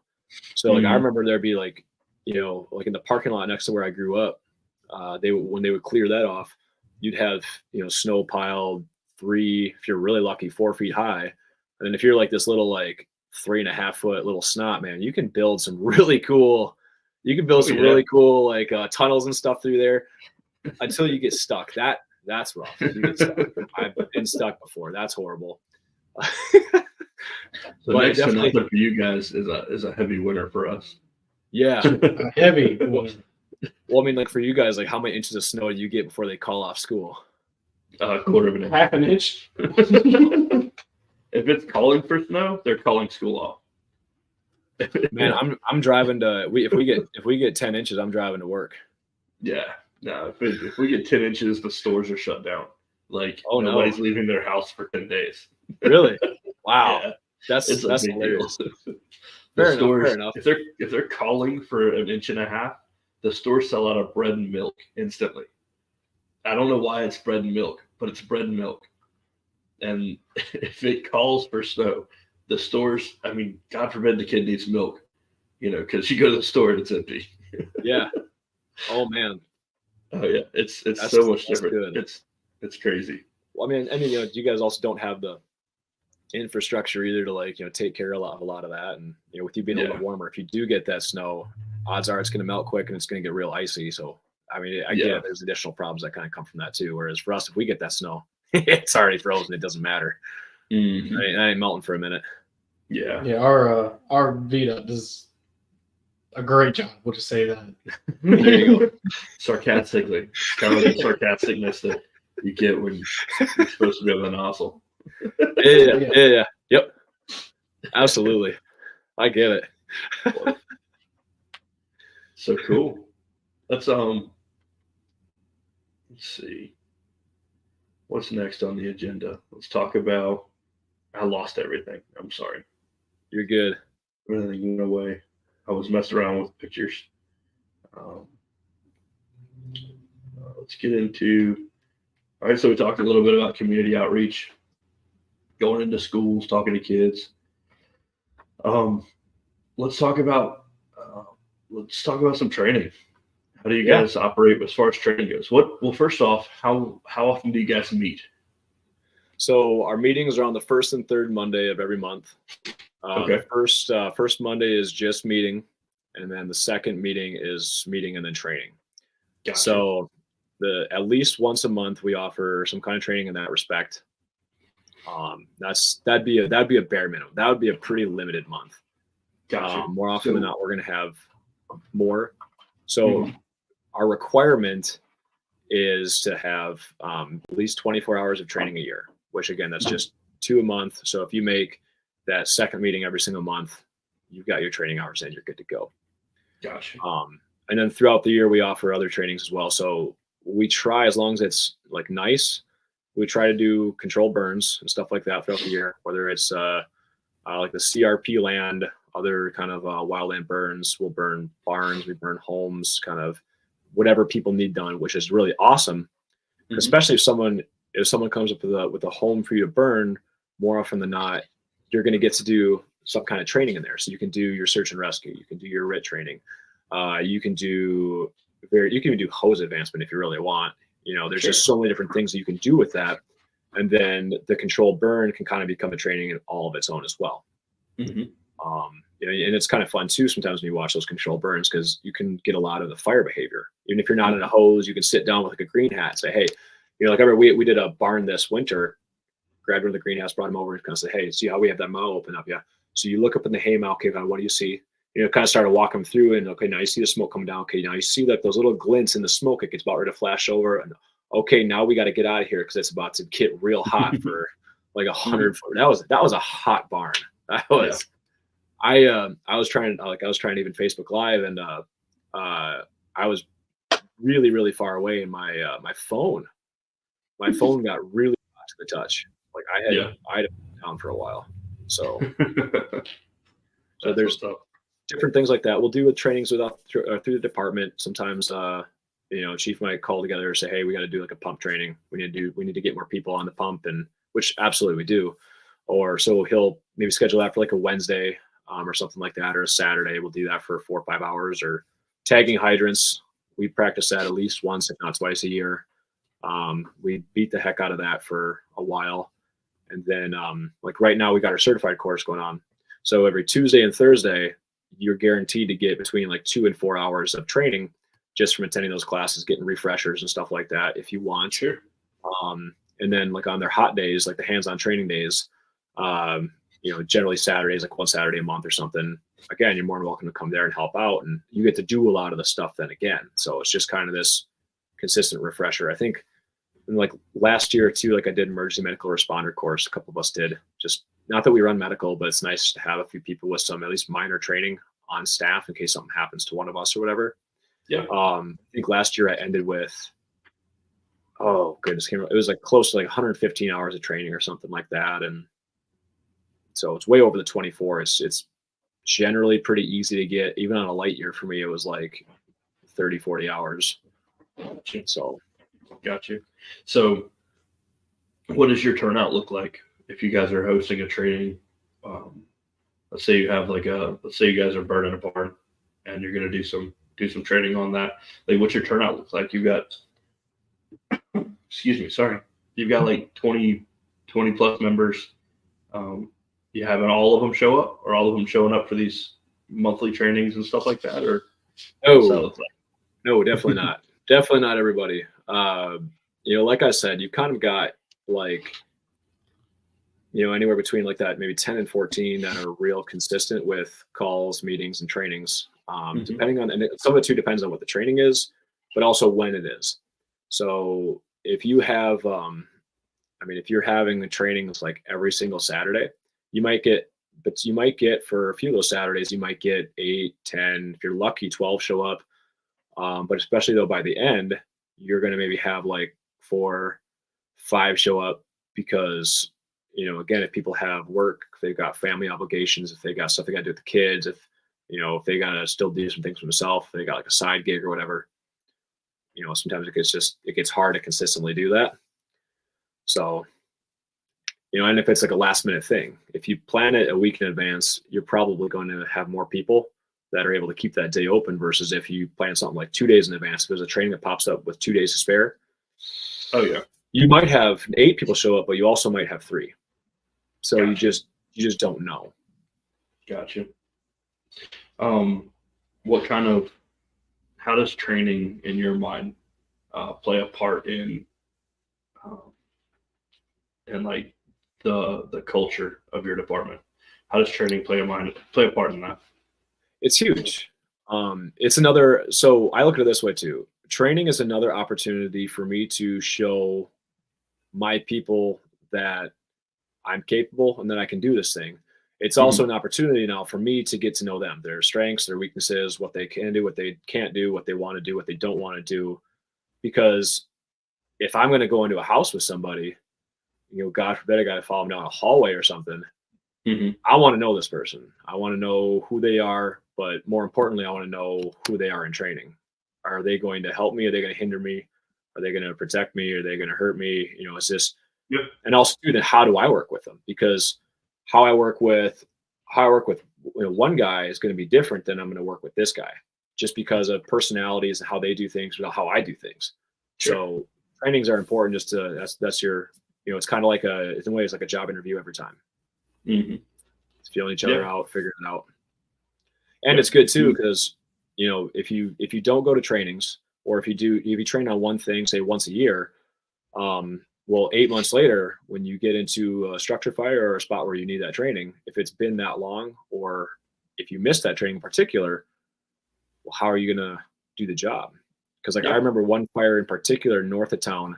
I was in the first truck there. I was all packed up. It was one of the first times, it was my first time being first guy in, basically. And it's as I'm at the door waiting to get the okay to open it up and everything, it's like sliding door is all smoked over and stuff. Your heart kind of starts going, and you just sort of you take the emotional step back. You just take a breath, and you're like, okay, we're just training. I'm just going to go in. I'm just going to fall back on my training.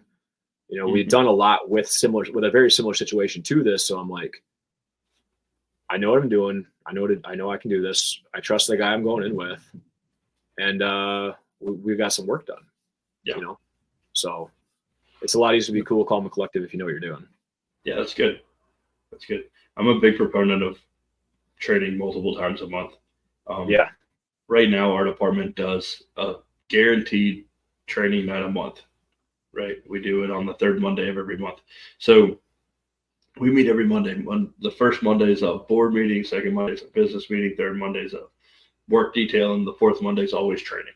And if we have a fifth Monday, we'll do training. But I'm a huge proponent of multiple times a month, and that's something we're really striving right now for, is to push a second training, probably like a Saturday, where we can put 8 hours into a decent training, something there like you that. Go. Well, it's good too, especially for a department like us that runs 80 to 100 calls. Yeah, there's not that many opportunities, to kind of get that on the job training. So again, it's okay, if we're not doing some of this stuff beforehand, you only have 80 to 100 opportunities with all these different things. You might have one in-town structure fire. Well, okay, do we know what we're doing? Yeah. And it's not like you guys are going to have a structure fire again next week where you can implement some stuff that you figured out in the last one, Exactly. It's going to be a lot of time to forget. Yeah. A lot of time to forget. Yeah, no, that makes sense. So you got to keep it kind of, so I guess that plays almost more of a part in how you guys operate than it does in even the mentality. It's just you guys have to continue to train, and you guys got to pull in some training hours here and there to, just to be ready for when something does happen. Right. And sometimes too, it's even more difficult because especially right now with it being the fire class, I'm trying to go as many as I can. One, because I kind of want to learn how to actually teach them. And two, I'm going to retake my Fire 2 test. I have to get 1 point higher to be eligible to be an instructor. So, try and Gotcha. do that. So it's like that's Tuesday, Thursday. So the other 2 weeks ago now, 3, something like that. It was a while back. Mhm. Yeah, it was. We had a search and rescue training on a Wednesday, and I didn't know what training it was or anything like that. I knew we were having a training on the Wednesday, but I was like, okay, if I'm already at the fire department 2 days a week, or especially if there's like a meeting 3 days a week, if we have a call, that could be 4 days a week. I have to have that time home. So I didn't go to the training on Monday. Found out, so the hotel in town, they just tore it down, but before that, they had some trainings in it. Well, that would have been a really good search and rescue one. They did a lot of like breaching of doors. They did so much stuff. I missed it, which sucks because like that would have been such an important training to go to, but I needed family time. Yeah. So I get that too. And it's a balance. You got to balance it out. Absolutely. So yeah, no, I get that too. Imperfect. Yeah, for sure. What let's talk a little bit about recruitment and retention. Yes. Talk about that some. You guys have a smaller department, 20 members. I mean, and the more people I talk to, 20 members sounds like it's about average. So how are you guys doing with your 20 members? I mean, you have 20 members, about 15 that are pretty active. So that's a really good percentage. It's like 75% of members are active, so that's good. Yeah, no, it's. I mean, if we're going to have low people, it's really nice to have that high percentage that are showing up and doing some work. It feels good. Yeah, I know departments that have 60 members that have 8 regularly show up for calls. Wow. So I mean, it's really good to have a good 3/4 of your department responding. That's awesome. Yeah. But how are you guys doing with that? Do you guys have enough members? Do you guys need more members? Are you guys pushing for more members? What are y'all doing for it? Yeah, we are absolutely pushing for more members. We can have up to 40. Okay. Per the city and stuff like that, kind of how our bylaws are written, we can have up to 40. It's been a while since we've had over 30, and it's just been kind of like on a steady decline. So the state of South Dakota says like to be a fire department, you have to, I can't remember if it's 15 or 16, but you have to have either 15 or 16 members to just be considered a fire department. And if we can't field that, then the city has to basically figure it out, which means hire someone, which is that's always gonna be a problem too. So one, it's like, you want to do everything you can to remain as high above that as you can. But two, if you have a call and say 6, 7, 8 guys aren't going to be there just based on life, this and that, well, you're looking at 12 people. Well, if of the 12 people that are probably going to, or hopefully going to show up, if only say 10 do, now you have 10 people. That's 2 trucks, and you better be able to figure it all out with those 10 people.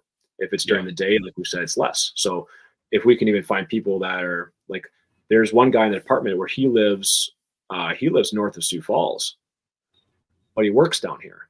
He's on a department up there, so we know he knows his stuff. Like, he's pretty active up there. But then like he works at one of the businesses here in town. So some of the times if we get a call in, he gets to come and help out. He gets to come play. So it's important for us to keep him on the department because that's one more person during the day when we desperately need one more person. Yeah. So we always need more people. I would love to be at 30. That'd be incredible. If we had 30 people and if we had say 18 to 20 that were active, and like during the daytime, if we had, instead of like 2, 3, 4, 5, 6 people showing up for calls, if we had no less than like 4 to 5 per call, that'd be incredible. That would help out so much. It'd be a game changer. There'd be different tactics you can do, different stuff you can rely on. I mean, you're better when you have more members. You are. What are you guys doing to try to recruit? Got a lot of signs up. It's kind of like you try to do the word of mouth. Honestly, though, the majority of the people that are on the department, we're not from town. Yep. It's just like we're all transplants. So I think for a lot of us, like I know myself included, part of joining the department was to actually get like to meet people, like to get more invested in the town, to actually like be able to build some roots. So that was a huge part of that. But other than that, it's you put up signs, you make Facebook posts, you post things about trainings, you do Facebook Lives, you try to host as many events as you can, try to get people in the door, you put advertisements in the paper, this and that. You just do everything you can to get the word out of, hey, we need people. And actually tonight, I'm excited because tonight at 7, us officers are getting together. We got a guy we're going to interview, and then he's going to come to the meeting tomorrow, and then hopefully we can get the ball rolling there. Cool. As long as he's not like weird. But of course, sounded all right. you always get those weirdos, and somehow they always make it on. And then yep. With a weird guy co-hosting your podcast. So I get it. Yeah. Hey, weird is good. We'll take it. Oh yeah, as long as adds a little spice to the day. It sure does. Oh man, it does. As long as they get hold of hosts, that's all that matters. Yep, absolutely. We have a job for literally anybody. And I think one of the right, and one of the big campaigns we had. I know it was at the beginning of when I joined right before was a lot of the signs and a lot of the stuff that was hung up around town was the title was, "What if you called and no one came?" Mm-hmm.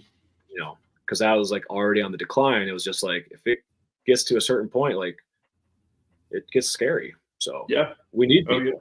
You align the people within the town, and if they don't come out, then okay, what do we do? Yeah. So yeah, no, I get it. Well, we've made it through everything we planned on talking about pretty much. Awesome. So that's awesome. Let's talk about, since we have a little bit of time, let's talk about that structure fire the other night. Let's do a little after action report on it. Okay. We talked about it a bit last night, but I think it'd be neat to talk about it on the podcast and maybe talk about some of the tactics you all used. Mm-hmm. The way you guys did it was a little bit different than we would do it for sure. Because you guys are dealing with fewer members on scene, fewer firefighters, fewer pieces of apparatus, longer call times, all that stuff. So let's talk about that a little bit. Tell us about how that went down. Yeah. So I hadn't even got my morning coffee yet. Mm-hmm. And I was sitting at work with coworkers. We were just waiting for the coffee to get done, and phone's going off. So a quick look at it, and it's kind of quick. Basically, it says dryer fire. You think of dryer fire. The first thought is maybe the dryer and the grain elevator, and you're like, oh, that's gonna be horrible. And then the second thought is house fire, dryer. We need to go now. So it's just you get up, quick say you responded, and then you just turn the phone on loud at that point because it's during the day. It's it's 8 o'clock in the morning, maybe a hair after. The fire scene officers are out of town. You don't always think about it, but in the way back of your head, that they're more than likely gone.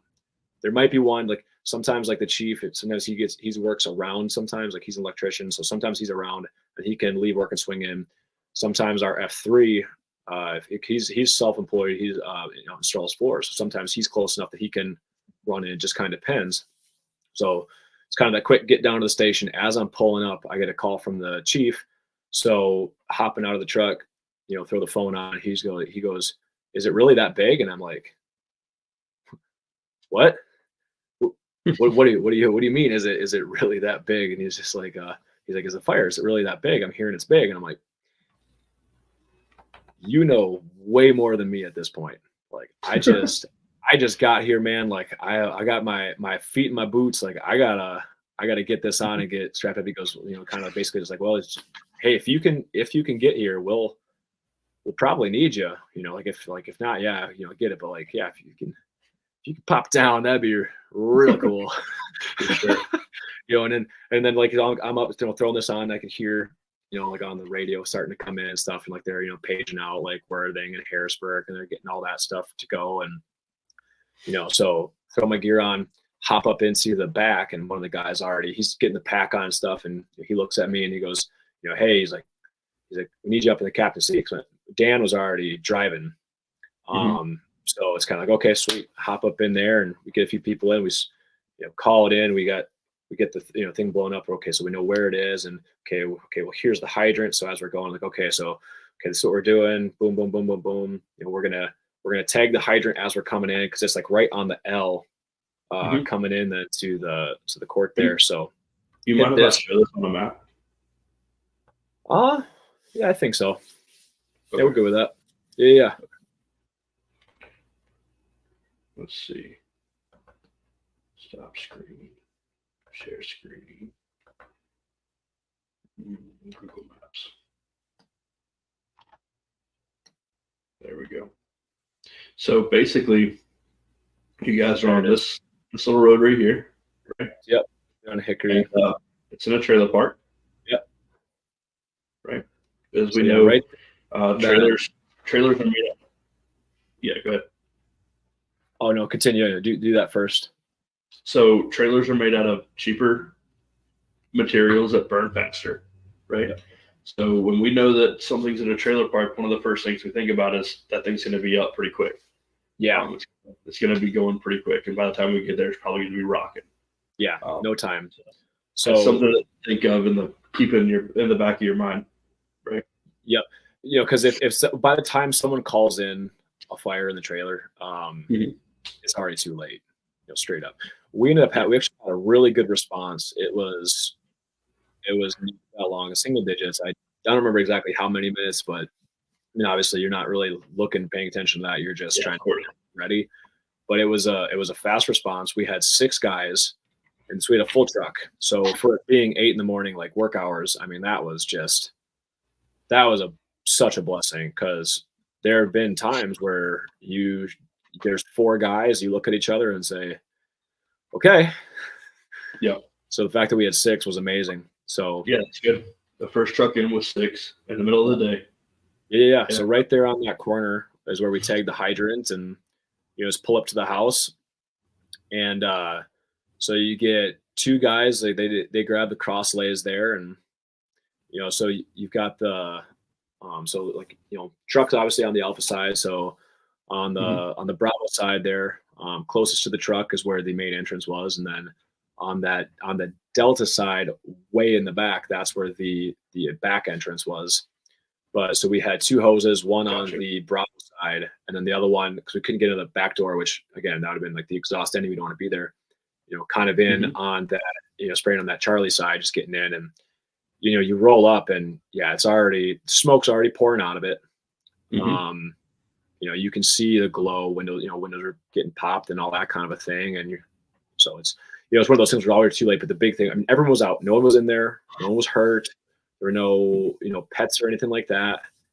So everyone was okay. So at that point, it's like, okay, if we can get in, okay, let's, get it out as quick as we can. And then other than that, though, let's just protect exposures. There was a large pine tree. And as we know, pine trees, they grew up real quick. And then just to the south, because the wind was coming out of the northwest.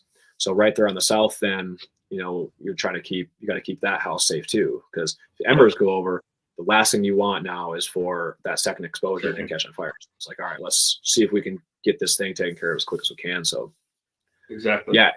So one of the things we talked about when we first started talking was you guys have a piece of equipment that we do not carry. That I think is really interesting.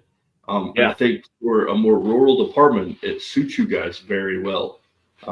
For us, we wouldn't have time to set it up, but you guys have a water curtain. Yeah. Right. Which is really interesting. So basically, like, your hose mounts to this, and it's got like a flat plate in front of it. So when the water comes out of the hose, it hits that flat plate and then it spreads. Right. Yeah. So that's how it works, right? Absolutely. So you put that up against an exposure, and you can basically put a curtain of water in front of that exposure and keep it cool. Keep it cool. Freaking embers can't go through it. Obviously, because they're going to get doused. Yeah. So you keep it safe. That's pretty neat. Did you guys end up having to use one of those on the southern exposure? We did not. There was a fence there too, so it would have been kind of difficult to maneuver in. But also too, is like that would have taken an extra guy, and that would have also then taken up an extra hose line.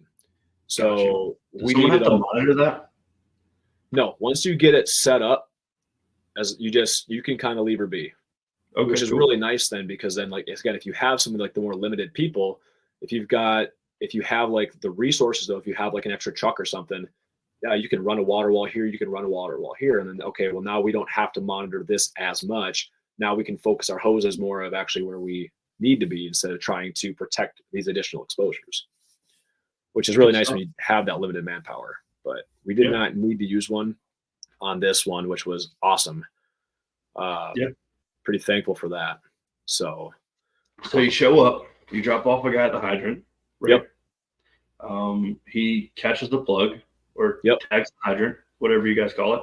Yep. And then you guys lay into the fire, right? You guys are flaking off. What do you hear? 4 or 5 inch? Yep. The Yeah, 5. You're flaking off 5 inch on the way to the fire. You get there and you've got an engineer who's going to pump. Mm-hmm. You're riding the seat. Yep. And then you've got 3 more guys in the back, right? Yeah. Sorry to do math. So, no, you're good. So 2 of those guys grab 2 separate lines. So one goes to the front, one goes to the back, right? Yep. Cool. And then your third guy's doing what now? Just that point, then 30 guys just kind of again double check and make sure everyone's got radios, helping with communication. He's moving hose, getting this ready, getting that ready, getting tools where they need to be. Because too, it's like you gotta it's a structure fire. Well, we need to have the tick. We got to have that out. We got to have chainsaw. Let's get that out. Different things like that. Okay, well, we need to kind of move some of these things, get them in a good spot. We also need someone then to be running around and getting air, because they're gonna have to replace those here at some point. Stuff like that, and just again another set of eyes. And you also too helping just to get a whole nother hose set up. Like we got the 2.5 out as well. Okay. So yeah. So your main attack lines are 1 3/4 lines. Yep. Okay. And so you stretch 2 3/4, and then your third guy's going to end up getting a 2.5 set up at some point. Yeah, at some point, I believe he got that set up, because I know I didn't get it set up, and that sucker was ready. Well, there you go. Somebody did it. Yeah. So, all right. So you've got 2 attack lines on it. Well, let's talk about what it looked like when you pulled up. When you first pull up to the house, what'd you see? How'd that go? When you first pull up to the house, you've got EMS kind of up front there, a little out of the way. Police, you've got the chief police and then the police officer. They're both there, and they're kind of running out with they're running away for the fire with their extinguishers, which I don't believe they even had a chance to use. It was, that this ain't gonna work. Yeah. And so you see the smoke kind of billowing out. You can see it's just like the big orange glow kind of all up in the middle of that. Cool. That's just kind of big. The main thing though is you see the resident though outside the house. Obviously worst day of her life. That's just horrible. You got some neighbors kind of around and stuff too. But the structure though is still kind of intact at this point, which is awesome. Sure. So you get there before it ventilates itself, right? It was I think it was right about that time, because the windows started popping then too. I think they started popping just before we got there, and we're popping still as we got there, that kind of a thing. So it wasn't billowing out quite at that point. Yeah, that's a good response. If you could pull up on a trailer, on a single wide trailer before it's self-ventilated, that's a big deal. That's good. Yeah, so that worked out well. And then after that, it's just kind of you just move. Okay, checking on this guy or checking on that guy. Okay, running back here. Okay, I got to get the air. Got to get the air to him. Boom, boom, boom. Let's make this smooth and seamless. Okay, I got to keep the water flowing. Okay, communicate with this guy. And then as soon as you kind of see that there's a white hat there, who that was Worthing. The Worthing chief got there, and it was all right, great. At that point, I'm gonna throw a pack on, and I'm going to go take over for someone. Yeah. There you go. Well, cool. Yeah. How long did it take you to knock down? We left the scene. Oh God! So we got there. Yeah, 8:15. We were back at the station, all packed. Packed up back at the station by 11:30. I think it was. We went through. We made sure. We made sure there was no hot spots. We were not taking any chances. Yeah. One of the things I've kind of noticed with our department too is we take probably more time than we need to. We flow a little bit more water than we need to, but for sure. There's nothing worse though than getting called to a rekindle. Yep. especially if it's at like 2 a.m. and that sucker, the wind hits it just right and oh gosh, I hate that. So I'm okay with taking that extra like half hour, 40 minutes just to hit every little hot spot just to make sure. You're already wet, tired, dirty. Might as well. Yeah, ain't no point in doing it twice. Exactly. We don't. It won't hit again till after you shower. Exactly. Yep. We don't believe in rekindles around here. Yeah. No. Gosh, they're the worst. But it's like you get back about 11:30. There was, I think, like that point there was, because we had 8 total firefighters make it. Chelsea got there later on. Nate got there later on, and then during cleanup, I think we had it was like 5, 6 cleaning up, getting all the hose wrung out up on the dryer, everything replaced, boom, boom, boom. Order some pizza at 8. As soon as that's done, it's like you go home, shower, you throw on a fresh pair of clothes, and I was back at work by 2:30. There you go. That's it. That's awesome. Well, cool. Anything that so looking at it, is there anything that because you're in the seat, right? Yep. Is there anything that you would do different? Let's say you catch one of those as soon as we get off of here and you happen to be the one on the seat. Is there anything that you noticed in the way that you guys operated that you would do differently? Yeah. So I guess kind of the biggest, in a way, kind of probably the most glaring, I did not do didn't do like a 360 or anything like that. It was just kind of get off the truck, boom, boom, boom, boom, boom, boom, boom, get everything where it needs to be. Let's go. That was probably the biggest thing, because then it's like you don't know the whole lay of the land, and you kind of feel bad because he, like the guy in the back, like there's no eyes on him. You can't. So different positioning, stuff like that, I think might have been nice and beneficial. Again, it gets tough though sometimes when you get that skeletal crew, because you need two hoses out, but you don't have 2 people on a hose. It's one each. You can kind of between, but there's no RIT, there's nothing like that. In case you have to go in. So it's kind of hard to find a lot of things. I think just the biggest thing is we could have done just everything, I think, a little bit cleaner. We could have hit the hydrant a little bit cleaner. We could have gotten, the water was flowing actually pretty dang quick. So I feel like that part, at least, we did good. But I think a lot of the stuff we just could have done a little bit cleaner, could have gotten a little bit quicker. So again, just some of those training issues, just as long as we're just continuing to hit those, that'll clean up, I think, a time. If you run a good structure fire and you have nothing that you can look back on and go, oh, I would fix this. Oh, I would do this a little bit differently. Right. You weren't paying much attention, Right. So I think every call is a learning experience. Yeah. And every call you should be looking to see what you can do different on the next one. So it's good that you're doing that. That's awesome. Yeah. Well, one of the things too is so that was my first structure fire being in the seat. I've been the senior member on a couple tiny little, kind of almost meaningless calls before, which was awesome because those are super easy reports to write up. And I didn't have to do this one because the chief did show up. So it's all him. That's pretty cool, because that would have been a lot of paperwork. But it's one of those things too, though, where I've got nothing to compare that to.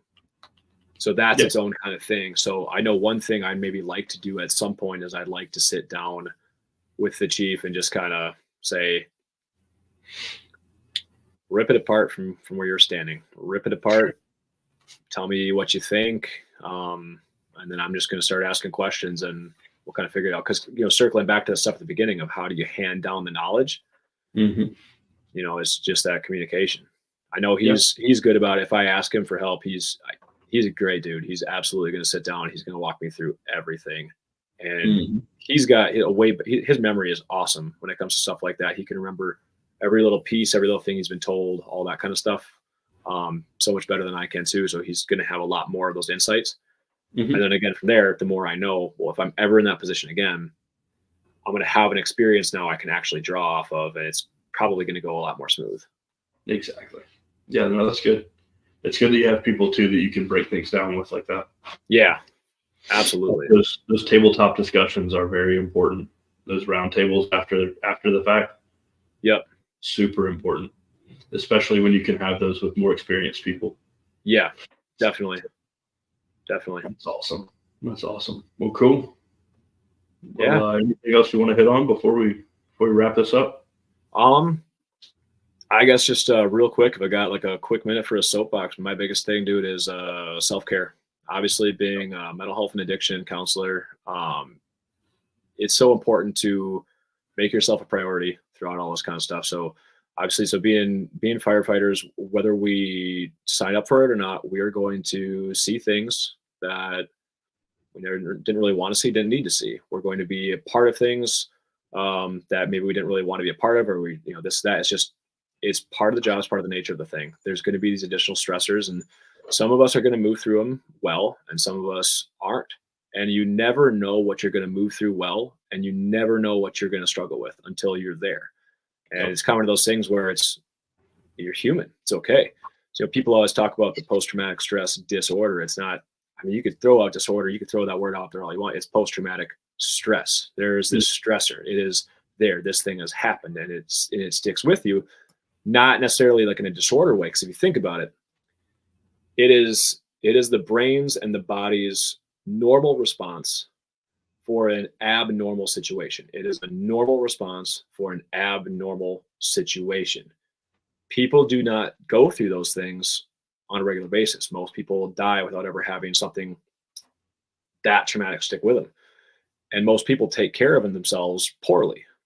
They can always put other people first. They never think of themselves in an unselfish way or selfish way. They just don't. Particularly, I think, in the firefighting industry, because it's like, again, we're not here for fame and glory. We're ordinary men and women doing an extraordinary job. Period. There's no ifs, ands, or buts about it. So it's important to be able to take care of self. It's important to work on and try to learn how to better deal with stress, but also too, to just be in touch with yourself. And when something's not right, you know it, whether you want to admit it or not. But let's be honest, it takes such a much stronger person to say, hey, I'm struggling, I need help, than it does everything else. We always want to do this, what's strong, I want to do what's strong. Well, the strongest freaking thing you'll ever do is come forward and say, I am struggling. Holy shit, I need help. Because that's hard to do. Yep. But when we do that, though, we kind of give ourselves that opportunity to begin to better ourselves, begin to work through it, to get to a point where it's no longer this monkey on our back. And that's the really important part. That's the beauty of it. So self-care, self-care, self-care, self-care. And I don't just mean like go home and have a 6-pack and try, or a 12-pack and try to make it go away. That don't work. There's still tomorrow and be there. It's about. So I don't mean to interrupt you, but what is self-care like to you? So to me, self-care looks like a lot of things. One of the biggest things for me is self-care is being able to take off the counselor hat or take off the firefighter hat, come home and be present. Spending time with my daughter. She is such an absolute joy in my life. So having that quality time is the biggest thing. Regardless of who it's with or with yourself, whatever, if you're experiencing quality time, you're probably taking care of yourself. Talking things over with my wife, even if it's some of the stuff that maybe she doesn't understand, at least just having just a person, just that I can hit with that off the backboard. I'm a verbal guy. I communicate like that. So a lot of times I can get through a lot of stuff. I just hear myself talk about it. So that's important for me too. And then having some time to myself, just sometimes being alone, whether it's going for a drive or every now and then maybe taking a day off and just sitting at home, even in silence. I love silence. I love it so much. There's therapeutic in a way. Going for walks, physical exercise is probably one of the best things. For me, it's walks. I'm not a runner. I'm not really that in shape. I'm not going to be out doing that stuff, but just getting outside, like being part of nature, going to one of the state parks nearby, that makes me feel good, makes me feel complete, feel more connected. So just little things like that. It's going to be different for everyone. Some people it's reading, some people it's art. Some people, also summer, I'm really excited. Motorcycle season. So anytime I need a break, I do. I do. 02 Kawasaki, a Vulcan Mean Streak 1500, baby. So if I'm having a bad day too, I might even just leave work early or something like that. I'm going to hop on there and I'm going to go get an hour or two in. Yeah, always feel better. Always feel better after. So cool. So get away, reconnect, recharge. Exactly. And it's important. If you get too much stuff on your plate, if you're too busy, if you're not putting yourself first, then nothing else is going to go. But when you start out with number one, when you take care of number one, 2, 3, 4, 5, 6. It all follows. You can't count to 10 if you don't start with number 1. So always start with number 1. I like that a lot. It's good. I'm excited to have some mental health episodes that are dedicated to mental health and PTS and all of that. So yeah, it's important. It's important, man. It really is. Well, cool. Well, I like it. Yeah. Anything else, my man? I think we're good. I think it was a good episode. I say it was well above average. This is fun. Good. Yep. Good. All right, we're gonna go ahead and call this. We'll drop you out of here. We'll close it up, and don't leave just yet. I'll holler at you before you go. All right. All right, sounds good. Thank you, guys. Appreciate it. Thank you for being on, man. Awesome. Well, cool. I think that went pretty well. Yeah, he had some very knowledgeable stuff, being a newer guy from a rural department. Mm-hmm. It's neat looking at how these rural departments do things differently than we do.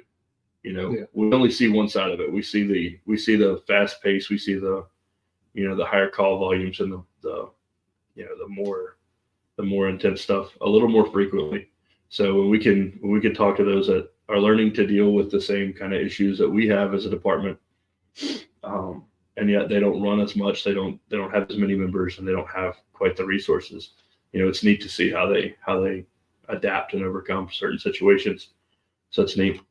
Yep. Well, cool. Well, I appreciate you being back on this week too, and I'm looking forward to next week. Sounds good. Awesome. Well, everybody, thank you for watching. And if you wanna watch more, we're gonna be putting out some more content pretty soon. My goal is to do an episode a week, so I've got one lined up for next week, and I'm excited about it. Got some good stuff going on. Thank you for showing up. Thank you for watching. If you watched all the way to the end, really appreciate it, and look forward to it. Make sure to go follow us on Instagram and Facebook for updates, and go follow us on YouTube. If you're watching on Instagram and it cuts out every hour, I'm sorry. I don't know how to fix that. Seems like Instagram has a block up when you're using third-party streaming devices. So if that's you and you're watching it on Instagram, go follow us, subscribe on YouTube, and hit that bell so that you're notified when we do go live, and it doesn't cut out on YouTube. So really appreciate it. Looking forward to it. Thanks for all the support. Have a great day.